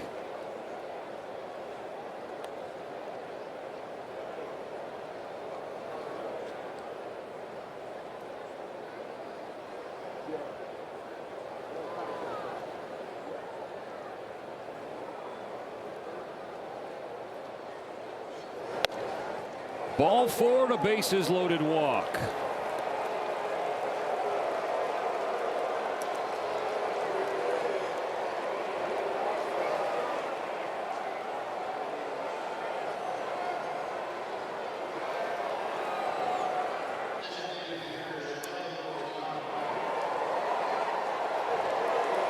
Ohtani in an RBI double earlier in this inning. Bases loaded, 9-2 LA, only 1 out.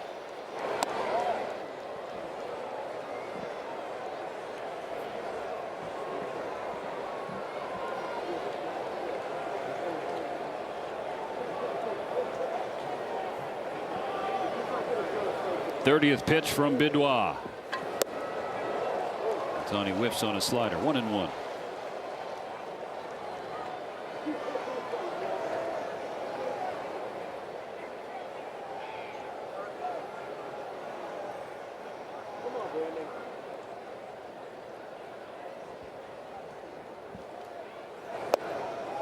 Two and 1.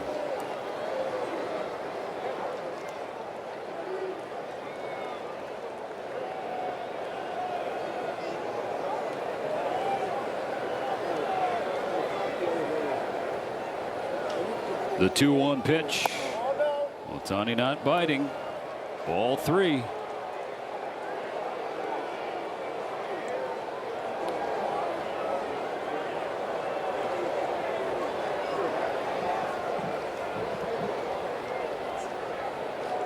Three and 1 for Shohei. Nowhere to put him.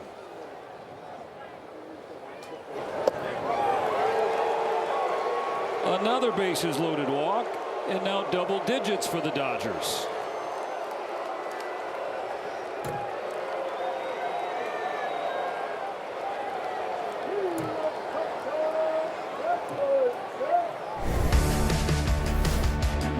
Moments ago. Yeah, earlier in this inning, he gets a cutter and puts that thing into the seats.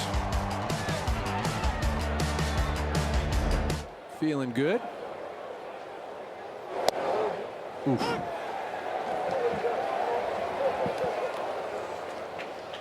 Saying he'd like to swing at that one. I mean, that was it right there.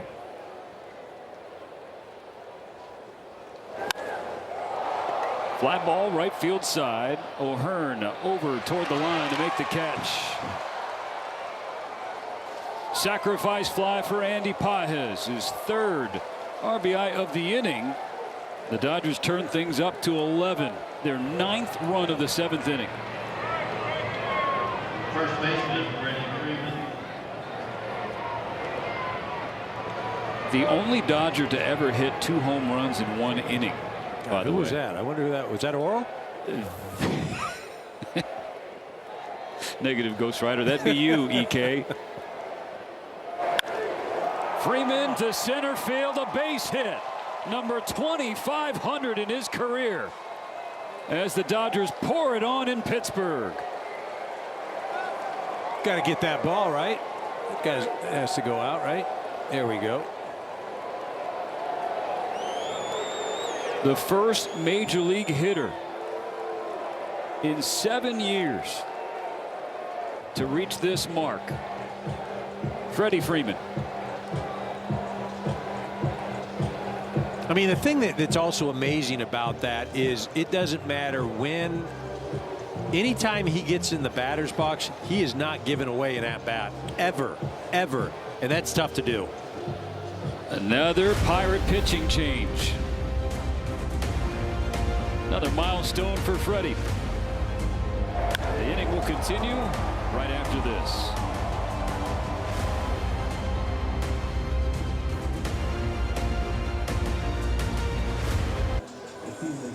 For the second time in the last 3 games, the Dodgers score at least 9 runs in a single inning. They did it the second game of the Freeway Series, a 9-run first, and here in this series opener against Pittsburgh, a 10 spot in the 7th. Now old friend Dennis Santana facing Mookie Betts.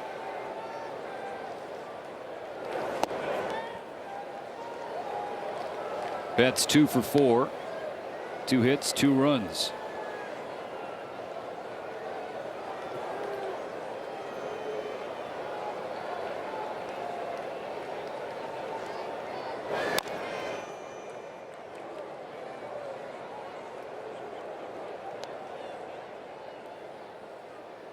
Betts is the 15th Dodger to the plate. Boy, it certainly doesn't seem like that up here, does it? 2 on, 2 out. Betts to left. Reynolds makes the catch. 10 runs in the 7th to blow things open. Stand and stretch. It's brought to you. The 7th inning stretch is brought to you by Sit and Sleep, SoCal's most trusted mattress store.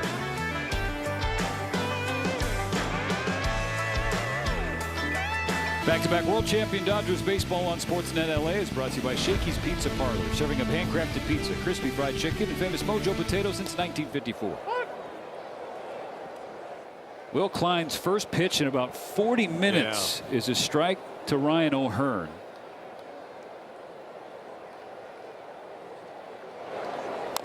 At 12 unanswered runs for the Dodger offense, including 10 in the top of this 7th inning. Final line for the 7th. 10 runs, 7 hits, 4 walks, 36 minutes. And a big milestone for Freddie Freeman. He, along with Max Muncy, have been removed from the game by Dave Roberts. Miguel Rojas taking over at first for Freeman. Santiago Espinal now at third for Muncy. And that inning started at the bottom of the lineup, and it was relatively innocent. 3 singles. But some good base running, good at-bats, and Pages with the big blow, and Freddie just keep moving along. Sights on that 3,000.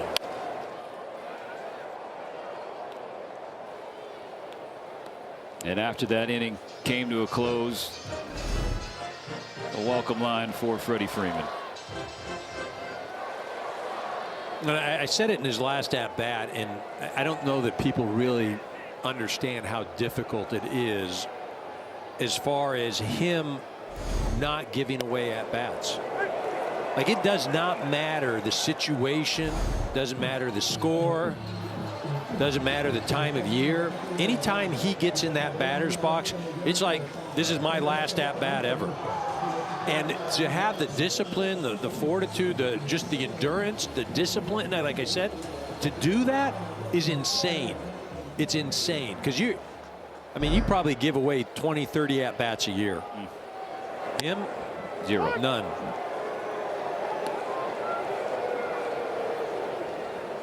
And the march to 3,000 continues for Freddie Freeman. Now 500 away. It's a goal that he has not been shy about talking about and expressing how much he wants it.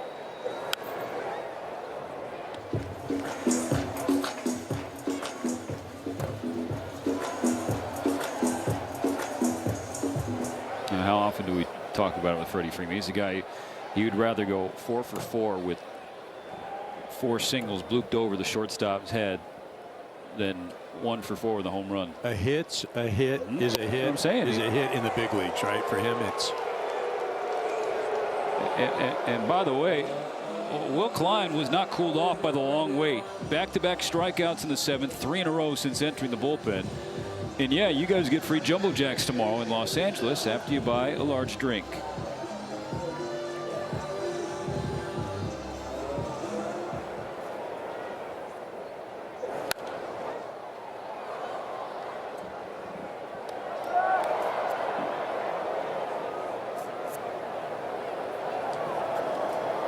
It's at the 10th pitch this inning, and he is yet to throw a ball.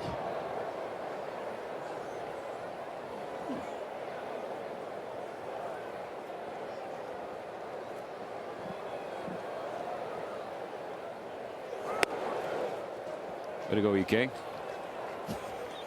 Well, no, I'm going to take credit for that. Rick ran a card over here.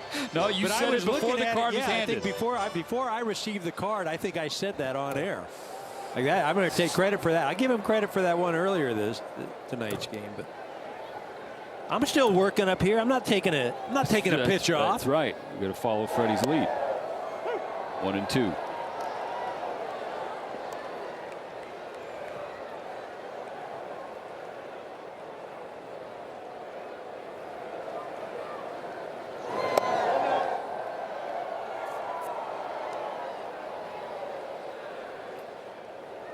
If you're the Pirates, right? You just had Skeens throw tonight. You were up 2-0. You know, you're feeling like, okay, this is the one we have to win because we've got Shohei tomorrow. And then it turns into this. Man, not where you want to be if you're the Pirates. On the other side is an opponent. When you're the Dodgers or any team, you're thinking, all right, if you could just hang with him, make him work, get his pitch count up there, get in the bullpen and stay close. And if you beat him, awesome. Wait, who are we talking about? If you're any team facing the Pirates on a Paul Skeens start day. For sure. And that's exactly what the Dodgers did today. And and again, as the offense has run away with it, should not be lost that Eric Lauer 100% right. Went toe-to-toe with the reigning Cy Young Award winner. And this is after 4 hitters. He's given up 2 home runs and down 2-0. He could have let things spiral. And instead, he just locked down. Ground ball to short. Stabbed by Betts, sets and throws. That's a 1-2-3 shutdown 7th for Klein. On to the 8th.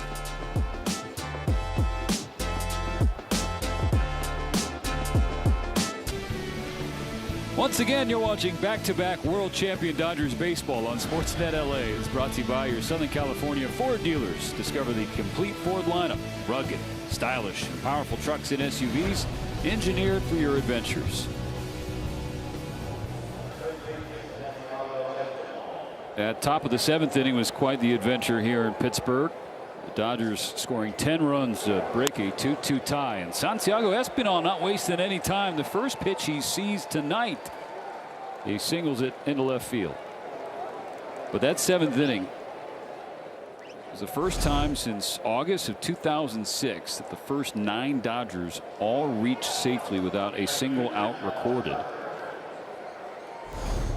Most runs in an inning since they put up 11 back on June 2nd, 2021.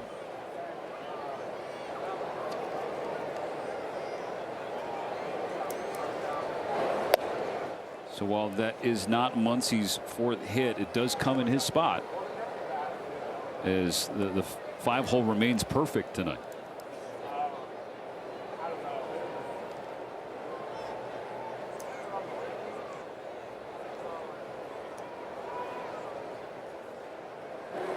Well, you're talking about spots right here. Kyle Tucker looking to get his spot involved tonight.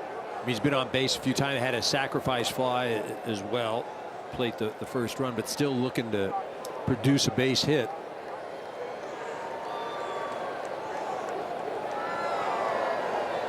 He's the lone starter without a hit tonight.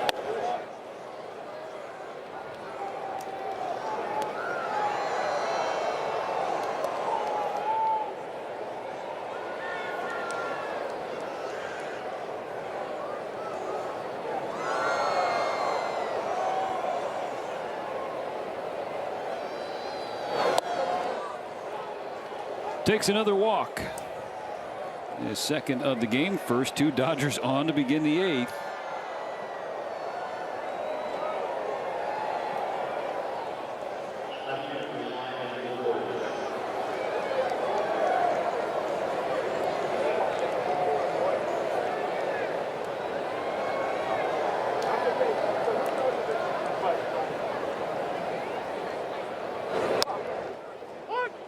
A strike to Ryan Ward.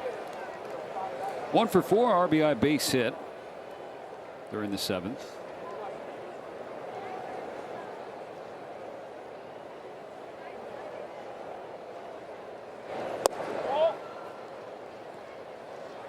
Really good to see him get an opportunity up here and get some playing time.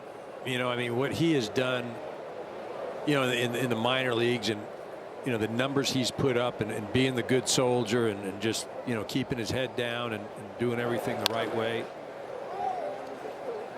I mean, very easy for him to have got frustrated, to, you know, to hope for another opportunity, but he has just kept his head down and you know, produced.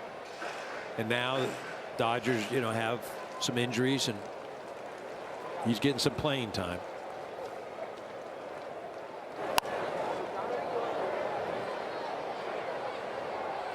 And you'd have to imagine that this second stint has been different for him between the years, because the first time up, Freddie Freeman was on the paternity list. Sure. You know it's a short stay.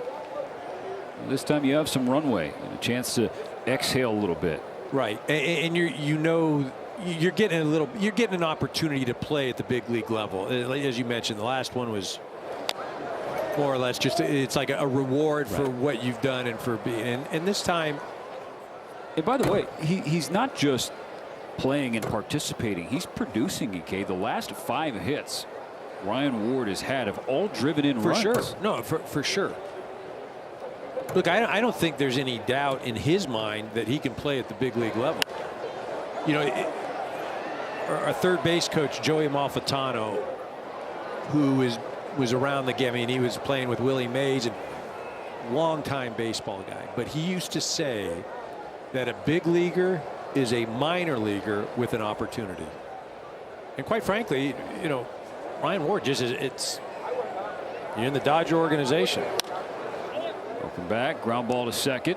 Wenzel is only going to get one. Tucker. First and third, one out.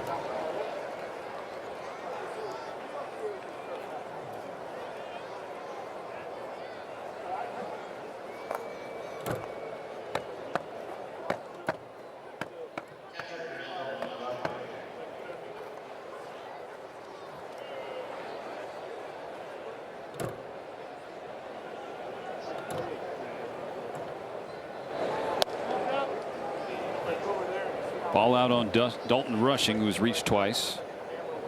A walk, a base hit, also scored a run.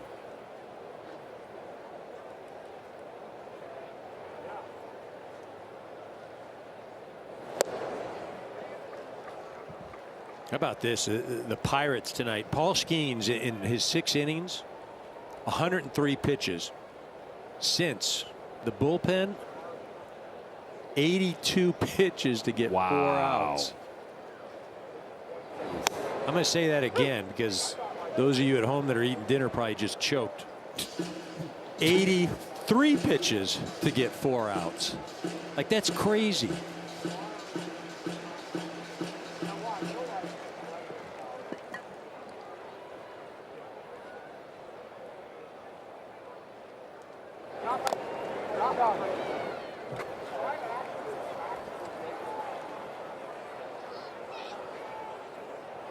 If the Dodgers can get 6 more outs, by the way, you meant to bring up Paul Skeens in the start date, it would be 5 straight losses for Pittsburgh in Paul Skeens starts.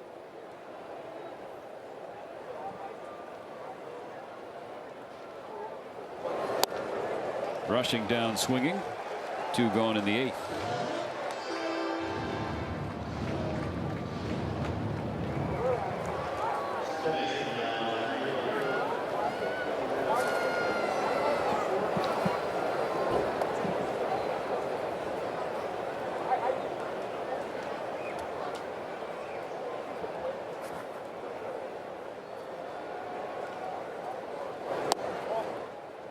Ball down on Alex Freeland. He's reached safely 3 times tonight. Twice in the 7th. Single and then a bases loaded walk gave him a ribby.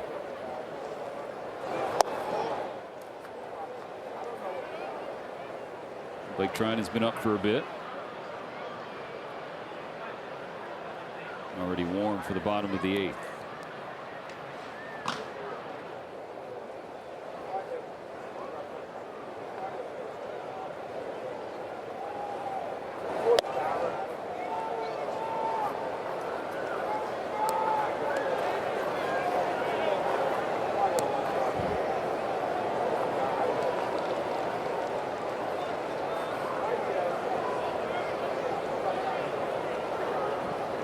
The 2-0. That's ball 3. I beg your pardon.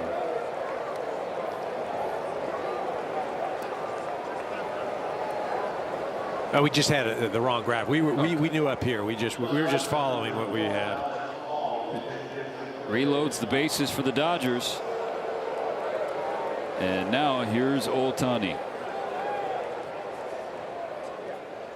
His spot of the order. Alex Call will pinch hit for him.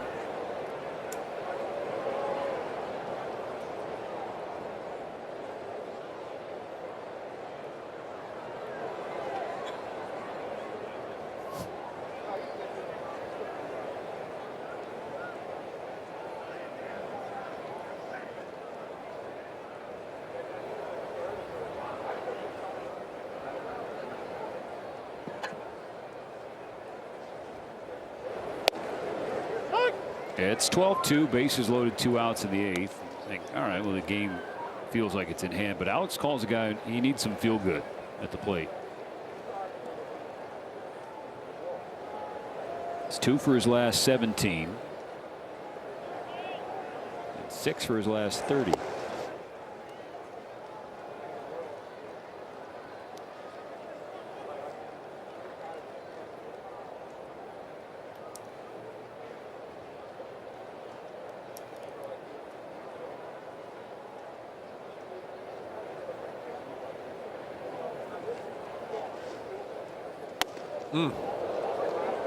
Ball 2 up and in.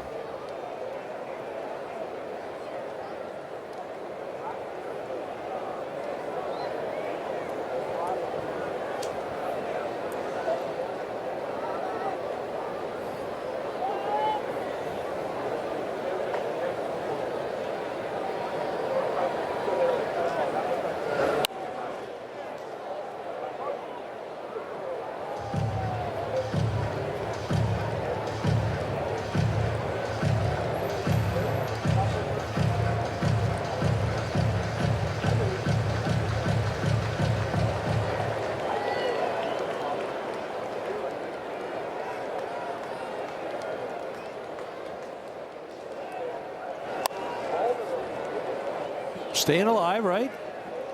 I mean, Battle. again, when you're in a situation like this, and you've had some struggles, like Call has, to come up with the bases loaded, and it feels like it's more important. It makes it no matter what the score is,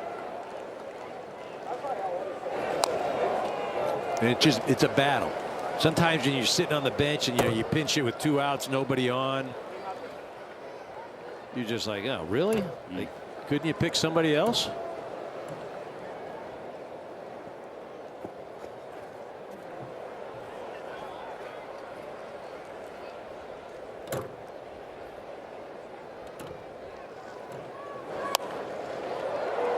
Flip to left. That ends the 8th. The Dodgers leave them loaded. No change in the scoreboard. 12-2.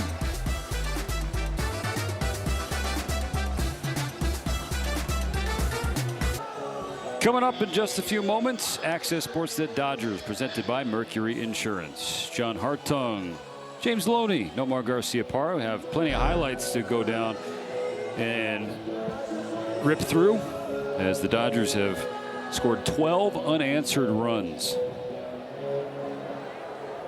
Blake Trinan has the bottom of the 8th. The Dodgers ahead by 10. Since the Pirates hit back-to-back home runs off Eric Lauer, Reynolds, and O'Hearn in the first inning,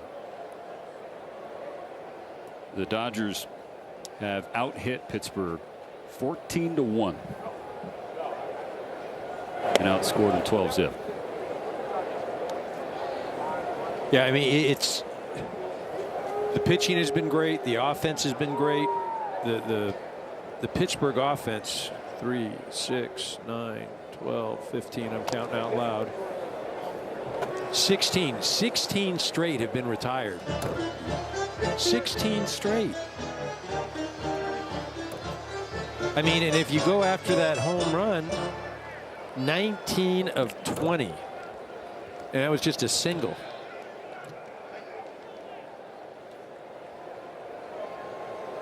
Like, take that, huh? EK, when you were watching kind of the at-bats, plate appearances for the Dodgers tonight, Triton's 2-1 misses upstairs. They were that good kind of stubborn, it seemed, throughout the evening. So you're talking about that inning that after, or just all night? It seems yeah, like so all night. So night. it's like, I feel like, so the Dodgers, besides being outstanding hitters, right? So you get the talent level that is extreme, but there is a committed plan each and every night, and it's not like 3 guys are going to adhere to this plan. It's a team approach, and when you do that, you just wear down other ball clubs. You just wear them down. I mean, if it were just the talent alone, you're going to, you know, at some point you're going to get them. But then you put a combined team approach on there. Like it's just a pain. Yeah, and for some watching, listening, they hear stubborn. Stubborn's got a negative connotation around it, but Dave Roberts uses that word a lot because he's talking about it. It's like you're staying stubborn in your approach. You're not expanding the zone, not getting out for your game plan. Whatever was discussed in the hitters' meetings, the players remain committed to it. It's a good kind of stubborn for an offense. 8th pitch from Trinan to Jake Mangum. Got him. Now 17 straight retired.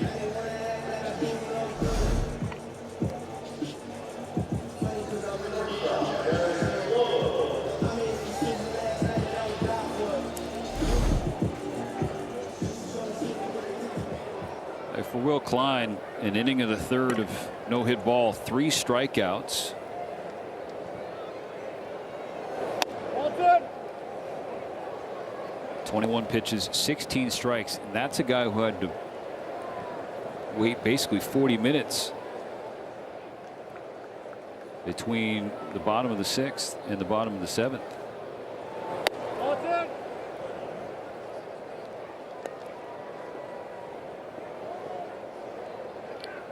Triolo, the last Pirate to experience the base paths.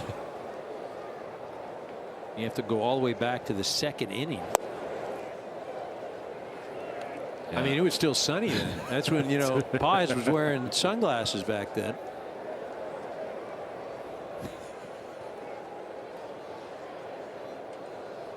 But we were down 2-1. Skeens was throwing. Yeah, it almost seems like another series.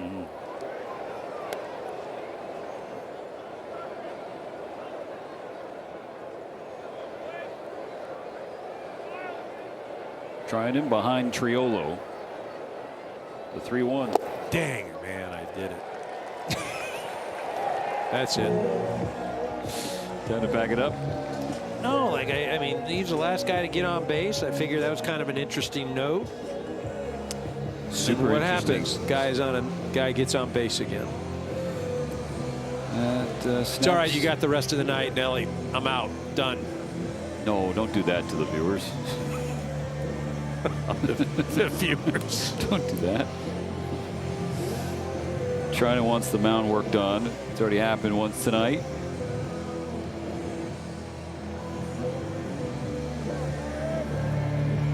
And there was a front that blew through PNC Park. A wall of rain for a little bit. The game was never stopped.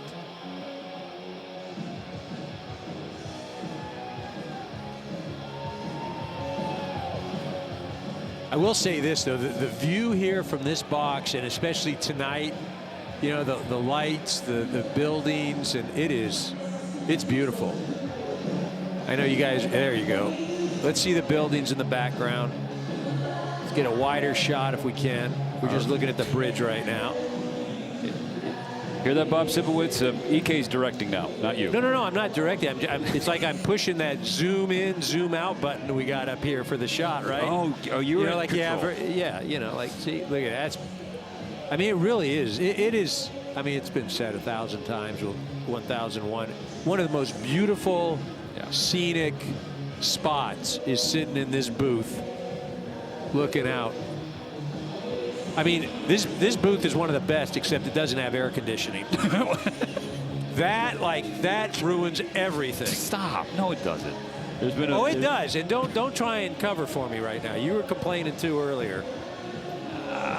Just say yes. I okay? wouldn't go that far. I would say the complaints were from the analyst chair. We're a team until we're not, right? That's fair. You just told me fine, dude. a minute and a half ago you're on your own, Nelly. So who's a team player?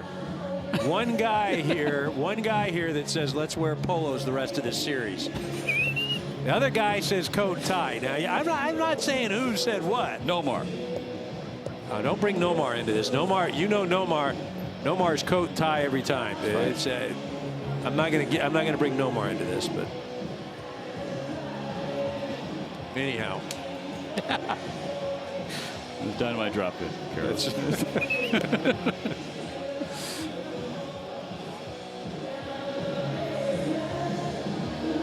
All 3 games here in Pittsburgh are 6:40 local start times, and all 3 days have, as we sit here now, unpleasant forecasts. You're kind of, you know, crossing the fingers and knocking on the noggin.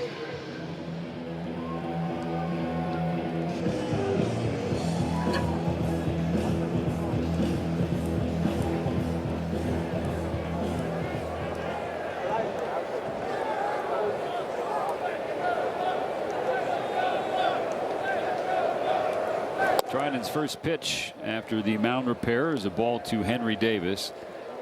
1-on-1 out in the 8th.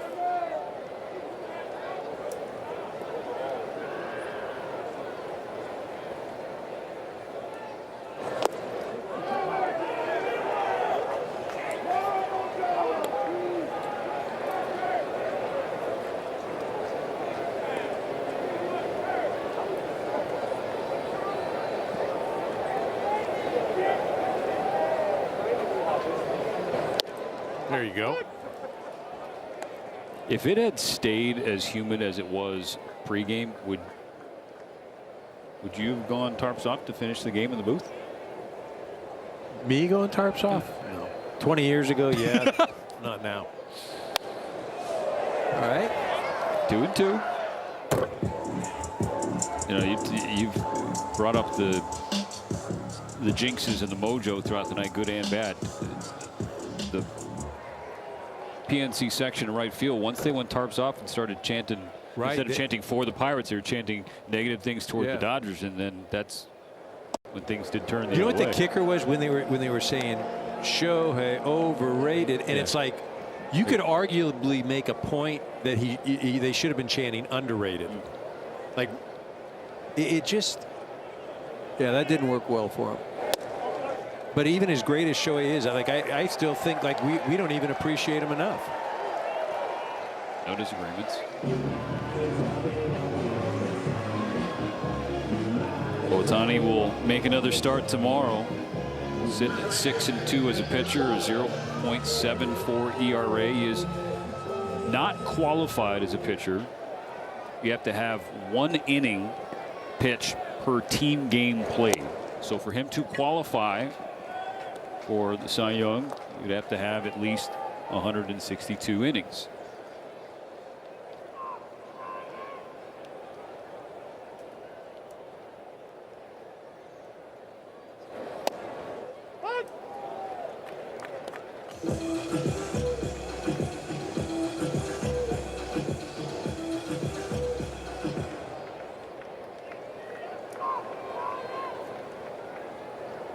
Trying to looking for a ground ball. He'll take whiffs though. 1-2.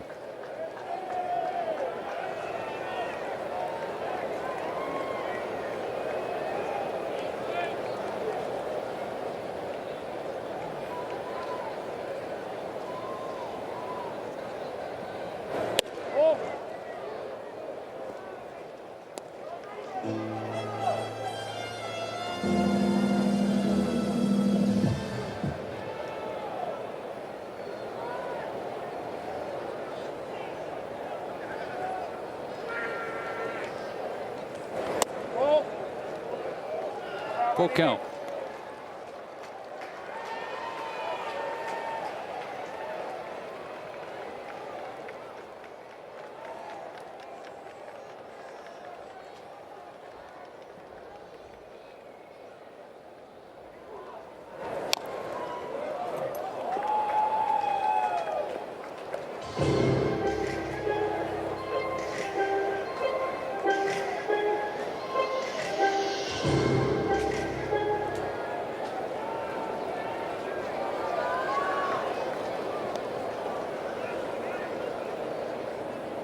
Another payoff.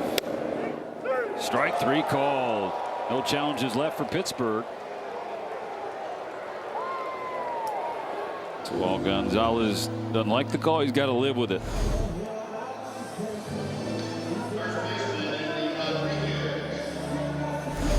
I mean, that might be one of those ones that the seam got on there. I mean, honestly, that just looking at it here, it wasn't egregious. Andy Rodriguez, his first plate appearance. He came off the bench for Brandon Lau the last half inning.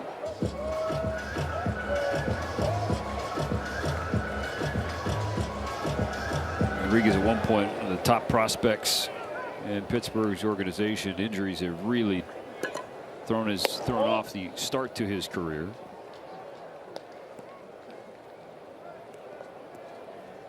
'26-year-old switch hitting catcher. He's playing on the infield right here and right now. Davis still behind the dish. Trinan jumps ahead of him 1-2.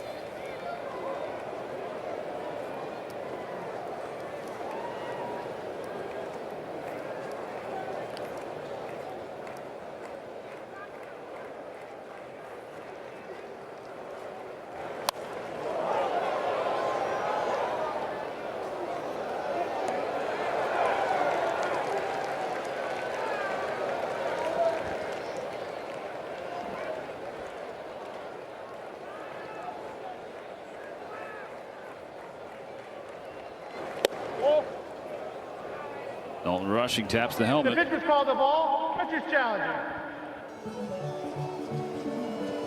Does Dalton Rushing get Trinan his third strikeout of the inning? He does. Pitch is a strike. Batter's out. Los Angeles has 2 challenges remaining. 2 walks countered by 3 Ks. 12-2 going to the 9th.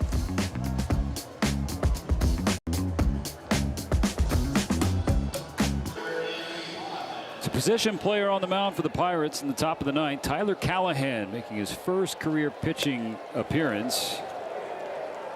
And a 25-year-old has to face Andy Pages. It's 1 to third. 1 out.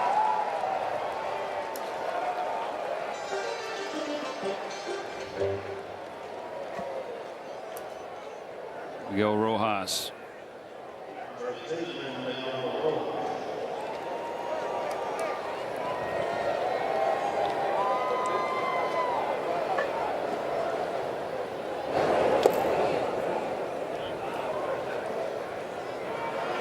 That's Tanner Scott warming in the bullpen.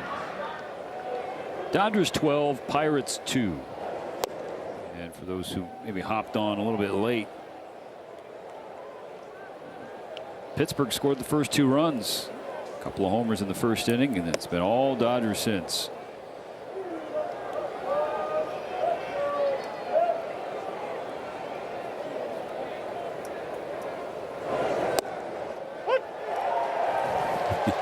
Charted as a slider. Were you 11 and the same thing?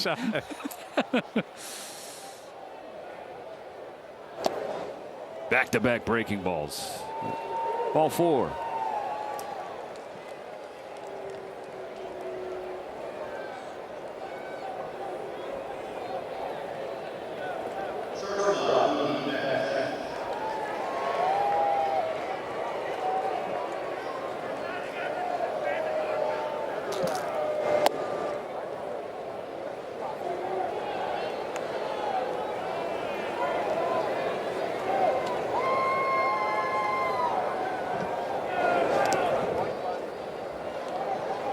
Hey, Kirsten Watson, what you been up to all night?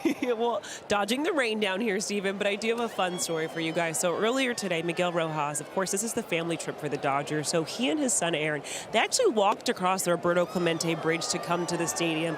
For Miggy, this is one of his favorite stadiums. Obviously, there's the history of Roberto Clemente, what he means to Latin players. And so for him, he really wanted to share that moment with his son, Aaron. For Miggy, he is someone who is checking off a few things when it comes to just his list. This, of course, he has announced that he's going to be retiring after this season. So it was a top priority for him to be able to walk across that bridge and to share it with his son. So he said it's one of the many things he wanted to check off. Of course, another World Series is on that list as well, but it was really special for him and his family today, guys. For sure, Kirsten, we see Mookie send one to straightaway center field. Caught by Mangum. 2 outs in the ninth. Yeah, for Rojas, it's about making moments and memories. And while he did announce that 2026 is his last year, he has also stated publicly that if the Dodgers were to successfully defend their crown and win 3 straight, then he would have to ask money on it for maybe another year. And 2027, I don't even want to venture to guess how Mariano feels about that. Santiago Espinal, 2 for 2 off the bench.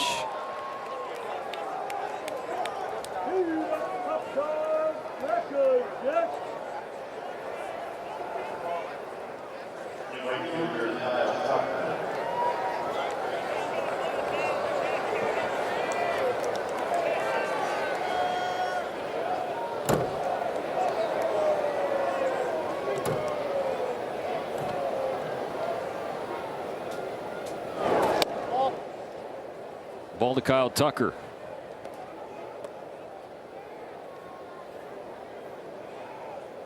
Two walks, sacrifice fly.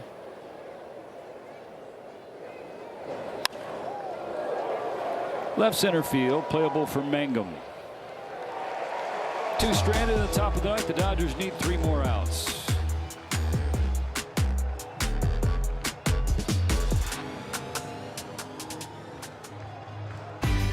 Coming up in game 2 of this 3-game series for the Dodgers, it'll be Shohei Ohtani against Jared Jones, local boy. And then in the finale, Justin Robleski trying to add to his win total.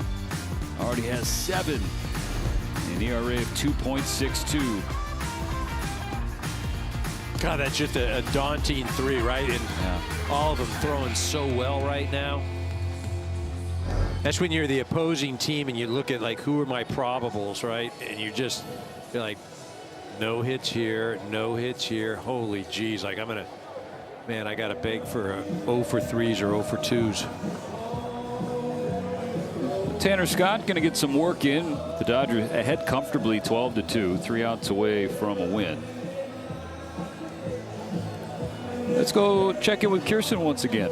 Thanks, Stephen. So first we'll start with Shohei Ohtani. Dave Roberts this afternoon confirmed that he is going to be on double duty tomorrow in there as, of course, the starter as well as the DH. And you all had mentioned earlier there is some weather in the horizon, especially these next few days. But Dave has said he feels really good just when you look at what the Pirates pitching plan is as well as the Dodgers. Both teams want to be mindful with their starters. They don't want to put them in a situation where the game could be stopped. So he does feel really good just with a normal workload for Shohei Ohtani tomorrow.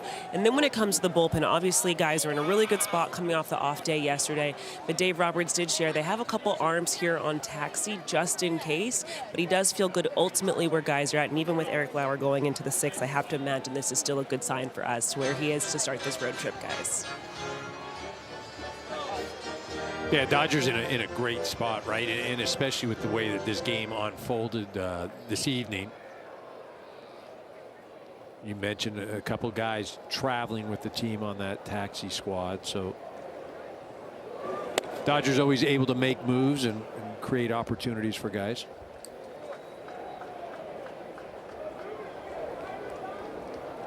Yeah, we keep a watchful eye on the weather tomorrow as we get closer to first pitch. 2 balls, 2 strikes for Scott against Brian Reynolds. You know, it's crazy, EK, that it's been a runaway, but for the Dodgers, if they can get 3 more outs, it's going to go down as a comeback victory. Just padding their stats, right? The comeback victory stat. That's a bullet in the gap for Brian Reynolds. He's thinking 2. Paez throw. Late. That's a leadoff double for Reynolds. That's the first Pirate hit since there were 2 outs in the bottom of the 2nd inning.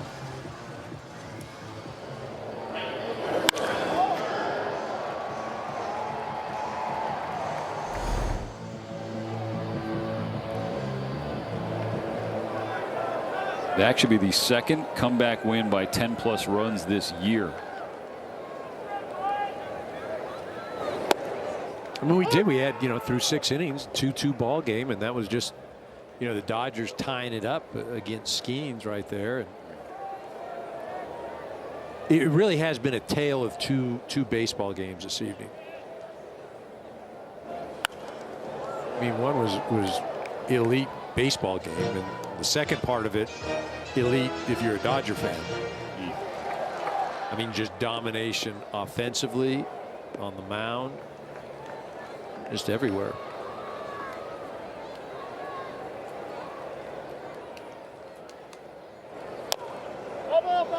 Slider spoiled by Ryan O'Hearn, still 0-2.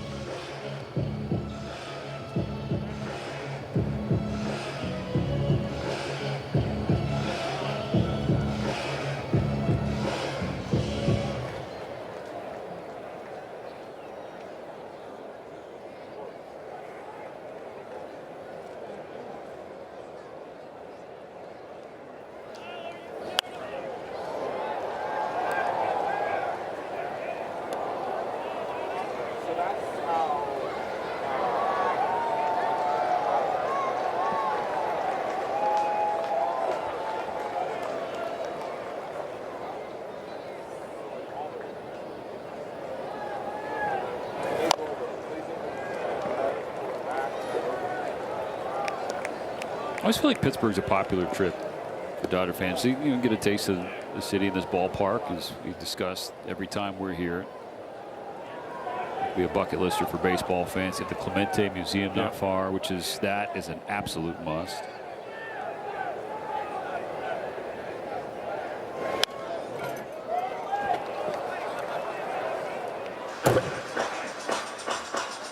Actually, at a Dodger family day, and a young son, first name Ethier after Dre. The father wanted to name his son Tommy Lasorda as a first and middle name, but Mama said, "Hey, can we maybe a little bit, newer generation?" Wait, Ethier is the first name. I don't know how I feel about that. I'm sure there's a young Karros out there. I can pretty much assure you there's not. No, there's Kyle, there's Jared. First name, like. Oh, first name. Yeah. I mean, wow. Sure there's not.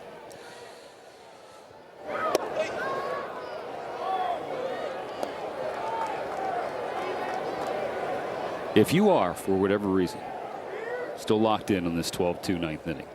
Are you talking to me? No. Oh. And you are named Karros, please let us know. Ozuna to left. Reynolds will have the green light to come home. 12-3.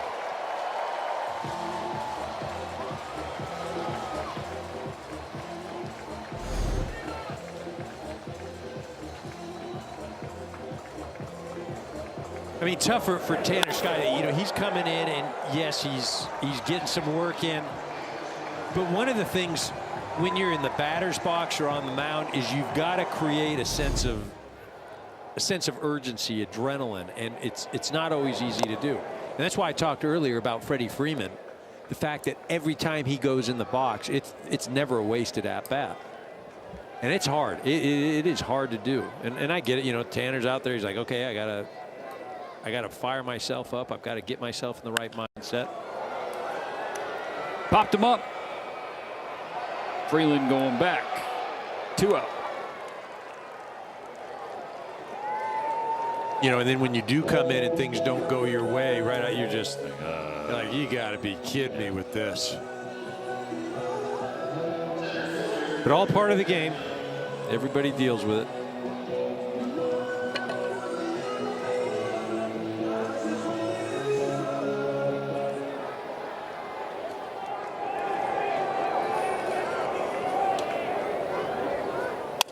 Broken bat underneath Scott's legs, fielded by Freeland. And that's a win for LA. A 10-run 7th to run away from the Pirates and take the series opener. Yeah, you look at the score, it was a much different ball game than the score indicated. For 6 innings, you know, well pitched on both sides. Eric Lauer going toe-to-toe with Paul Skeens. And then the Dodger offense just erupted. A dynamic 7th inning, and base hits, home runs, pitching solid on both sides as far as bullpen and starting pitching for the Dodgers. But really a great way to start off the family road trip. 1-0. The Dodgers have won all 3 of Eric Lauer's starts since joining the team. Have a chance to clinch the series tomorrow with Shohei Ohtani on the mound. For Eric Karros, Kirsten Watson, and our crew, Mike Levy producing, Rob Sitowitz directing. I'm Stephen Nelson. Thanks so much for watching. Let's do it again on Wednesday. Access Sports at Dodgers. Take it away.